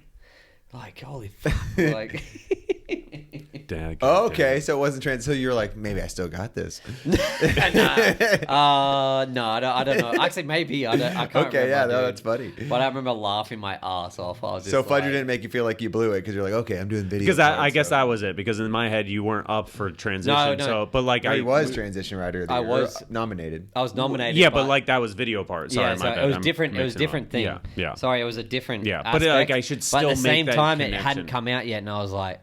Yeah. You'd text me and I was like, oh my God, is this why he's texting me? And then, it was like, could you dress up as this idiot and come a second or what? I was like, and then as soon as you said that, I was like, yeah, I've done it before. And everybody loved it. Yeah. It was great. I remember Colin sent it to you and you texted Colin. It was just like Dennis was laughing, like he loved it. So great. I just come out and it was short. It was short and sweet in a way. I was just like, well, listen up, motherfucker. It was like Dennis unhinged. Like it was like if took Chase's rock star hat to do it too. Yeah. I was like, give us his Rocco hat real quick. Like I remember I was like I ran into the crowd, found Chase. Yeah. Didn't text him. Found Chase and I was like, can I borrow your hat for like 5 minutes? Yeah. Borrowed his hat for 5 minutes. Yep. He gave it to him. When he was done, I literally found Chase again, gave him back his hat. I have like a wall at home, sort of like similar to this, and there's no trophies. There's just memorabilia, and that wig's on the wall. I have a bunch of I have every single free drink token from Vans Pro Cups. Fuck yeah! Like all the free drink tokens, like all these funny things. Like I have the trophies, the things that are attached to memories. Yes. And then the wigs just stay to the wall. I wear it every now and then at Halloween if I want to be fucking Napoleon Dynamite. Yeah, that's it. Yeah. But when Boyd won that year, We lit it up. It was good. Corey's first year winning was funny too because we just filled his Nora cup with trash. We just kept crushing our cans and throwing it in his cup. As he has a photo of his Nora cup just filled with cans and he doesn't drink that year. Sober Corey. Yeah. Is he still sober? Yeah, he's still sober. Is he? Good couple of years. No, that's good. He's been building a DIY bowl in Canada. That's pretty insane. It looks incredible. It's insane. So he's been doing that. Overkill. You can support it. Yeah, he was making money at Swampfest. Yeah, selling shirts and doing raffle tickets and stuff. Good on him. Yeah, Corey's the man. He's been doing stuff. I know Colt doing Trip Nazy. I don't know if he's out there. I never know where Corey is anyway. The only clip I've seen of Colt and AZ is Eddie falling on his face after getting hit in the head with the trash can. Yeah, come on, Eddie, you dust fool. Fuck. I'm just kidding. Yeah. That's pretty crazy. They went from I thought like they were all out there at Swampfest. And I think a couple of boys come back and then everyone went out. So. Yeah, I thought they would just like stay in that area. It's funny they like flew back. Sick as fuck. It is, no, for sure. You can but go there anytime. With when I saw all the boys out there, I was like, oh, they're doing a Florida trip or Georgia Vegas or something. Sick as fuck. Like, there's so many. The Southwest is dope. Just big cement banks everywhere. Yeah, I think that obviously because of Bobby's video is the reason, and then that Street Fighter jam. Oh yeah. And then I think Clay has obviously like been a huge supporter of Colt for years, and he has a video part in there. So hopefully there's a couple of things coming, like not to talk shit on the US in a way. Yeah. Besides one, but hopefully there's a couple of things coming up in the US that more people can get around. Yeah. You know what I mean? Like Europe had this summer of events that are like back to back to back, and the US has been since COVID, since Pro Cup died and a few other things since COVID, it's sort of been lagging. But I've seen jams. Another one is out. Little John does a jam out in Minnesota at Four Seasons skate park. Yeah. That jam, unreal. That one was cool. There's last a lot year of things coming up in the US that I think are slowly starting to pick up steam. Yeah, now I think so. It has to happen. Like since COVID, so like COVID, there was nothing like Swampfest, which is the best thing ever, obviously. But since then, it's just like we've been waiting for this. Like you almost want like a route. Oh, sorry. You almost want like a routine of like, oh, I'm going to go to, especially for an Australian, I want to go to America for 4 months of the year, or you can only come for 3 months if you have a tourist visa. So you want to maximize that. So you put all these jams in line in a row. And like Swampfest is so early in the year that you can't do all of them. Yeah. If that makes sense. So like, but you know, Rumble Richmond's 31st or 30th of May and 1st of July. Straight after that, it's Pondfest, 4th of July. And then straight after that, we're doing another jam in Salida, like a fast and loose sort of stuff. Really? We haven't talked in Salida a week after Pondfest. You guys are doing that? Yeah, we're doing that. And then after that, you know, after Pondfest and 4th of July, that weekend, we're going to do like, you know, like a whole week of jams all through Colorado. And then we have BMX Day here. BMX Day here. BMX Day thing is huge. And I feel like with Gary's Park now too. Yeah, we're talking about that. Might be like a big We're going to do something on the 19th there. So it's going to be of July. So it'd be 19th of July at the Claremont Park. Yep. And then BMX Day Street Jam on the 20th, Sunday. Yep. So it'll be like a weekend here. So Pondfest is... That's the first time I've said that out loud, but yeah, same as ours. Like Pondfest is like... Yeah, Chris told me about the Salidas or Salidas. Salida, yep. He's been trying to do something beginning of June, straight after Rumble. And if that doesn't happen, I think we're going to try and put it around Moller's 4th of July Pondfest. Mm-hmm. So you can go to Pondfest and then a week after, like you could do a week road trip to the best skate parks through Colorado to the next jam, which is like 3 skate parks over the whole weekend. And dirt jumps, like... Yeah. We're still working out the little details, but that is like a whole week of like... That's sick. You know, like... The best shit ever, right? Yeah. Pondfest is, if people don't know, like it's like Swampfest but smaller. Yeah, Swampfest but smaller, and it looks really fun. It's Swamp Pond, you know, yeah. But it's you'll probably go this year. It's so much fun. Like as long as there's no curve wall rides, I'm there. I'm just kidding. No, I love curve wall rides. You're not allowed. I'm going to ban you if not on my team. team. From Pondfest? Yeah. I could take down your ramp. Damn, he's just fucking holding shit over you now. Yeah. He is. Yeah. I'm not going to He's not going to build the ramp. Your mom's not going to swim. Yeah. No pool for you, bitch. That'd be a big, the pool's already up. We need a deck. As soon as she jumps in, there's a sinkhole. She's going to have to climb to get in the pool. Jason fucked you over. Nah, but like, so trying to centralize everything around that and then like just more things. For no, I mean, I think U.S. just lacks in like, I mean, just the world lacks in like street events, you know, and then, but there's like so many cool small things that we realize when we do the new shit. Too. I know that was his last one, but like Austin supposedly, man, like you could do it like Don of the Street. No, sorry, he says he's going to do one. Austin says he's going to do one in Austin. Oh, sick. Yeah. I was about to say you could just move it to another city. Yeah, like, I think that's the idea. That would be like, that is what I love, like, in a way, like, and you see this jam that goes from this one person's idea and they put everything into it. Have you been to a BMX day in San Diego? I haven't. They're crazy. I don't think I've made They're it. They're crazy. So you got to try and even get to San one of Diego, there's so the many, BMX day thing Fudger does is crazy. On the street. Yeah, it's like you just need here. these little ideas from these amazing people that have grown to how big it is to link up in one whole year, and then you'll watch BMX just fucking skyrocket because everyone's like, "Holy!" I think it's gonna. I feel like I have a feeling it's slowly building back up. It's Obviously, doing COVID.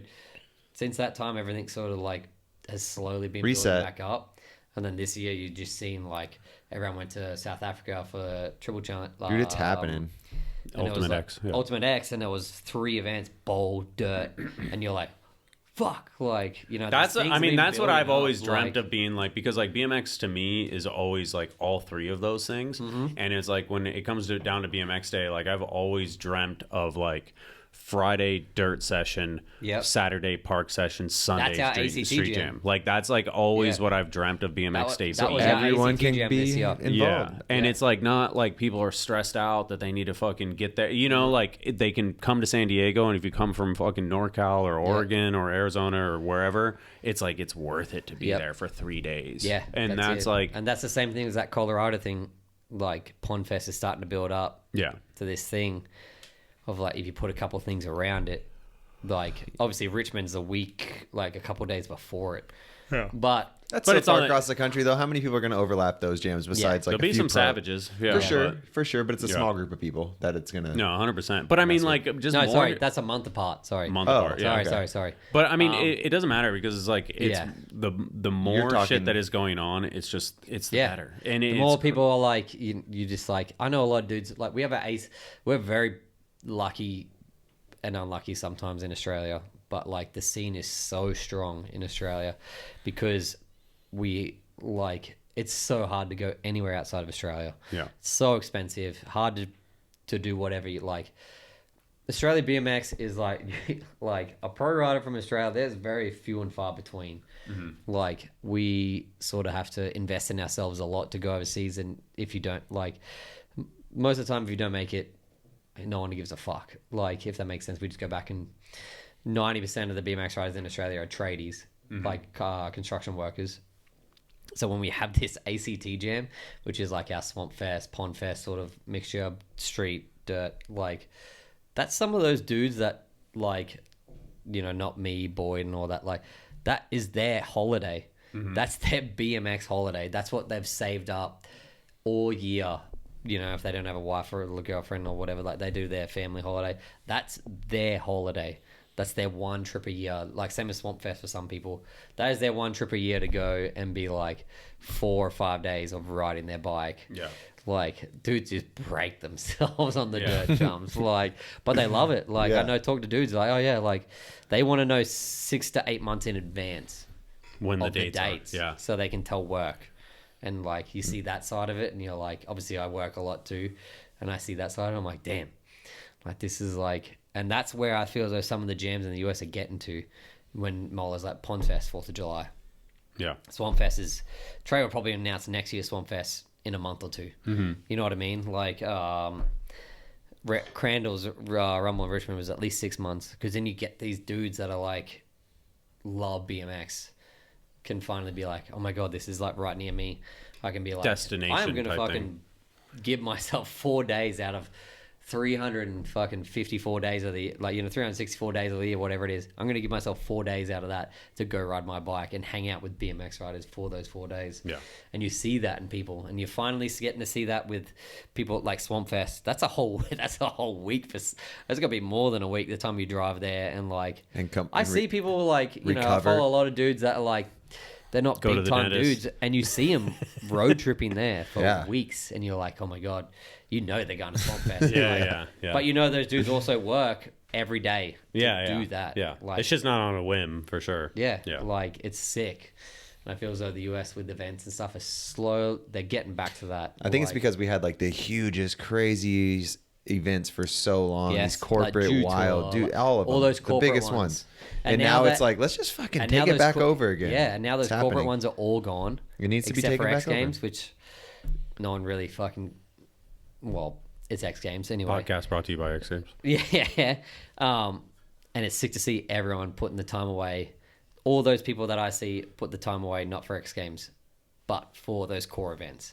For Rumble at Richmond, for Swampfest, for Pond Fest, for BMX Days San Diego. I feel like 2025 is a big turning point for like the graph chart of BMX just to go in a better direction. Yeah, like I'm and seeing as it like happen. as most people might be like, oh yeah, the industry is worse than ever. I'm like, yeah, it might be worse than ever, but is it though? Doing more is than it? ever. I feel like everywhere I go, it looks better than ever. Like I'm sorry about business and sales, blah blah blah, like whatever. But BMX as a whole, everywhere I go, it looks bigger, better, more fun. Like it looks awesome to me. It feels exactly the same. I feel like it feels bigger. Like in the scale of like somebody who's been in the industry for 20 years, like it feels the same. Like there's ebbs and flows to it, and it's like there's ups and downs. Yeah, like we might be in a down right now, and then like, which is funny because I feel as though we're in a down. I haven't been around as long as you boys have, but I feel as though we're in a down right now. But these core events and jams that are happening are picking it up, like skyrocketing it. Like think of Swampfest. Think of how many eyes. There's a fucking like you said, there's a Netflix crew following the thing around. Visha's doing a doco. Dude, it might be like the event that gets more eyes on it than like what other action sports event gets that much eyes on Trey it. might be the new Tiger King, just Swampfest King. He might. Yeah. Seriously though, like the amount of views and eyes that event gets, there's probably not many that can compare besides like Supercross. You know, like real Swampfest fucking might be high end shit like that. If that's true, and the way it's heading, Swampfest will be the biggest, like. Yeah, that's what I said this year when I went. I was like, "Watch, this is like," because that was my first eyes on it, and I just saw what's happening, and then the documentary happening, and what's going on, how fucking awesome it is. I'm like, this is like the beginning of it's gonna blow up. Like this is only the beginning of the blow up. Like Trey might have to hire a Trey. You know what I mean? Trey might have to hire, like, because I know like the biggest music festivals were started small. I've hung out and know Trey enough to know that he's the best person for the job. But at the same time, if it gets that big, he just wants to build and make cool shit. Yeah. Well, that's the thing. When it gets that big, you hire other people. Well, it's like the border is kind of those. That's what I said to Ron. I said to Ron today. Ron helping us build. I said the best thing Trey's ever done is have the border involved. Yeah. Because he gets to express his freedom of the build and of Florida and the swamp and everything, and not have to worry too much about the logistics side. So when it really does blow up, he gets to keep doing like building and doing this crazy stuff. And I really hope that none of the suits come in one day and be like, you cannot do this, or you need to do this, or you need to do that. Because hopefully the border is just like, here's this. But here's my only concern, and I didn't think about, I don't think we talked about this on the trip very much, is that like when you have like a Netflix documentary and it's like, a documentary team, they were out there. If they were out there filming every single thing, it was almost confusing. You're like, what is this person doing? You know, they were filming every random thing, and it's because they're trying to put together a storyline after that fact. And whatever storyline they put together could be kind of scary. Yeah. And that's the only thing is like we have no idea. You know, we're doing a documentary on this event. And they're like, we're doing a documentary on Netflix coming in, best skate event ever. Or not even that, but like they're talking about like the degradation and the search for views. Yeah. And how this small event has become a haven for people. On the weekend. Yeah, you know, like it's crazy. You have no idea, and it's like I'd be super spooked. I look at it like, hey, what's the fucking storyline? Yeah. They're gonna make it look sick because it's Spike Jones and shit. Like they're not trying to like. It's not Spike. Oh, it's not Spike. It's Jeff Tremaine was what I heard, but I did not see Jeff Tremaine there once. So it's somebody else. His name was Brian. I think I met him because he said his last name was documentary filmmaker. His name, he introduced himself as, if somehow this gets to him, it was just one of those. I was like, oh, hey, I'm Ryan. He's like, oh, hey, I'm Brian, documentary filmmaker. Is it you? By your alter ego? No, I'm not. But that's a very interesting thing to do. You know, like that world. I was like, okay, I'm still actually just you can't Ryan. be Brian because Ryan's Brian. Brian Vajiquist? Yeah. He's the man. But that's a name. Yeah, it is. Brian Vajiquist. That's an alter ego. Alter ego. Yeah, Brian Nyquist might be a team captain for ballet. It seems about Brian Vajiquist is a party invite for ballet. He'll be there at that little bar that your head barely fits in. I hope Blue Ryan Nyquist is there. That's Brian Vajiquist. That is Brian. Brian, grow your goatee out. Diet green. But yeah, I don't know. Netflix shit. I mean, I hope it all turns out all right. It's just my paranoia. At some point, I was like, if some dude fucking gets hurt and then they just turn into some. Which is crazy because everyone's like every year, which is funny. It's just like Vans pulled out because that was too dangerous. Yeah. And bigger sponsors come in, bigger than Vans, and we're like, fuck yeah, let's go. And it's just like, it's like no one's really got that. Like for how insane it is, no one's ever really gotten that hurt. Someone freaking was drunk, walked through the car park and broke their leg because they stood in a pothole. Like that was the year I went. That was the biggest injury. Someone was like, "Oh yeah, someone broke their leg." How'd they break their leg? Oh, they're just walking to their camp. Yeah, and like some dude was on mushrooms and hurt himself on a quad or something. Yeah, that was it. Yeah, no, he was walking. Yeah, he was on mushrooms and stood in a pothole and broke his leg and rolled his ankle. That was like. And then the dude on mushrooms who lost his vision via his own firework. Like it's always. It seems like shrooms are the problem. Like this year, I haven't obviously this one's real fresh, and I haven't heard anything. I know Dave hurt himself, but it was just like God, that clip is savage. Accident, part of a construction thing. Just a freak accident. And nothing to do with Swampfest, the party. Nothing to do with nothing of that. Yeah. And when you think of it, you're like, and word travels fast, and I haven't I mean, has it been confirmed that Dave was not on mushrooms though? That might be the weakness of Swampfest. Someone did get lit on fire. No babies though. So Dave was not on mushrooms. Dave is an upstanding individual. He is just playing the game. He's the one that helps build the. It wouldn't happen. I hope Dave heals up soon because I mean I saw the clip. Too. I seen him post about it. Fucking crazy. And obviously his post was very mellow Dave-ish. I'm surprised no one got squished by Boone wrestling on the log. Yeah. Yep. Yeah. Could have been dead. The mosh pits, no one gets hurt somehow. Somebody, we saw the fire clip already. I wasn't there. No, I'm just kidding. Oh yeah, Eddie got split his head by a trash can. Who did? Eddie got hurt there too. Yeah, he got hurt in Arizona. I thought you got hurt. I thought you were saying he got hurt in Arizona. No, he got. He did. Oh, he's hurt in Arizona and someone Florida. Threw a trash can, hit him in the head, split his head. And Arizona first trip did a Tabo, got his shirt. He's been here 1 hour and slammed in his face into the gut. He was like, when I showed up on Saturday. He was like, I had this weird film camera that I've been shooting photos with, and he was like, "Hey, what's up with that photo?" And I'm like, "Hey, what's up with your head? Like, what the fuck happened?" He's like, "Trash can." I'm like, "Oh, sick." So, but I think we went down the rails there. But bike riding. You're still doing that. You're filming after all of this building stuff. Still putting jams on, still filming stuff. I have a video part. I have an ender. Yeah. And that's it. Ooh, that's the way the video parts start. Yeah, true. But it's over a year old. It'll be over a year old soon. So. Probably still good. Yeah. So that's what I told. Chris has a whole video. Matt has a whole video. So Fast and Loose might not be. Yeah. But we're always out doing stuff. It just takes we're old. It takes us a bit longer these days. We saw the shirt in Florida, Fat and Lost. People trying to rip us off. I what was the one that I posted recently? Fast and Loose, we got a little bit serious there for a little bit, and then I told everyone to lighten up, so I posted up, what was it? Fast and Loose, pulled my back and cried. Pulled my back and cried, yeah. It does happen. It does. My back hurts. I swear that's what the shirt said on it, didn't it? Nah, it says Fat and Lost. Oh, okay. And it says pulled my back muscle and cried or something like that. Maybe that's what it said. Yeah, it said something like that. It's ripping you off out there. Yeah. We're about to make pull back and pull back and cry. I think that's what it was. Cry. Yeah, and then it was fat and lost underneath. So that's what it was. No, we're all still doing stuff. Quick, we'll try and wrap it up because we're about 3 hours deep now. Yeah. Yeah. We'll wrap it up. You got a nice hotel room in Claremont. Yep. Not too drunk. Not too bad. Norman's hammered. Norman is done. Look at that beautiful dog you got. You're locked in now. Yep. You got your own dog. So be in the U.S. for a bit, I'm guessing. Yeah.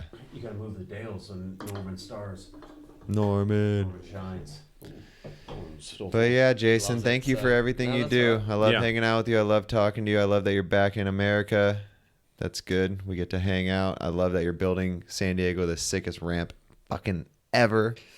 Thank you. Thank you for everything. That's right. Anytime. So. Anytime. I'm glad you got dropped off at my house in like 2011 and we became best friends. Yep. That was pretty sick. We were supposed to stay the weekend and stay like 6 months or something. Yeah. That's a good time. That's everyone's story. And I was like, hey, come back whenever. I went to X Games in Austin and I was just like, I was with Chase Hawk one night drunk. Oh, you mean I got nowhere to stay? Can I stay at your house? Yep. He went to his wedding in Hawaii, looked after his house. Same thing. He was just like, you're the best thing ever. Yeah. You are the best thing ever, man. No matter how much shit I talk, you're amazing. We always talk shit, but we'll keep going. Yeah, that's how it goes. Like I said, a lot of things happening this year. A lot of build, like the Claremont build. I'll be absent until that's finished, and then we'll be going nuts after that. So this will probably come out next week, so that the end of March, end of April. So when is the ramp done? You think end of April, but open to the public? My birthday is April 27th, and I want it done. Fuck yeah, that's dude. That's 1 month. That's amazing. Boom. So, yeah. Wow. Damn. April 27th is a Sunday, and that hopefully will be like, I wouldn't say opening day, but around that time. So what are we doing for your birthday? Beginning of May for public. So, but opening jam for sure. Opening jam, Jason's birthday. Yeah. Woo! You guys heard it here. Come on out. We got to tell Gary still, but there's one guy we got to tell. We got to charge. He'll be cool with it. Yeah, dude. So. Yeah, Jason, thank you so much. Thanks for whoever listened. Thank you. Hey, they listen. People love you. We love you. Later, Jason. Thank you, everyone. Thank you, Dales. Thank you, Source. Thank you, Fudger. RBMX. Peace. Bye. Nice night. Norman's like, yeah, I fell asleep at,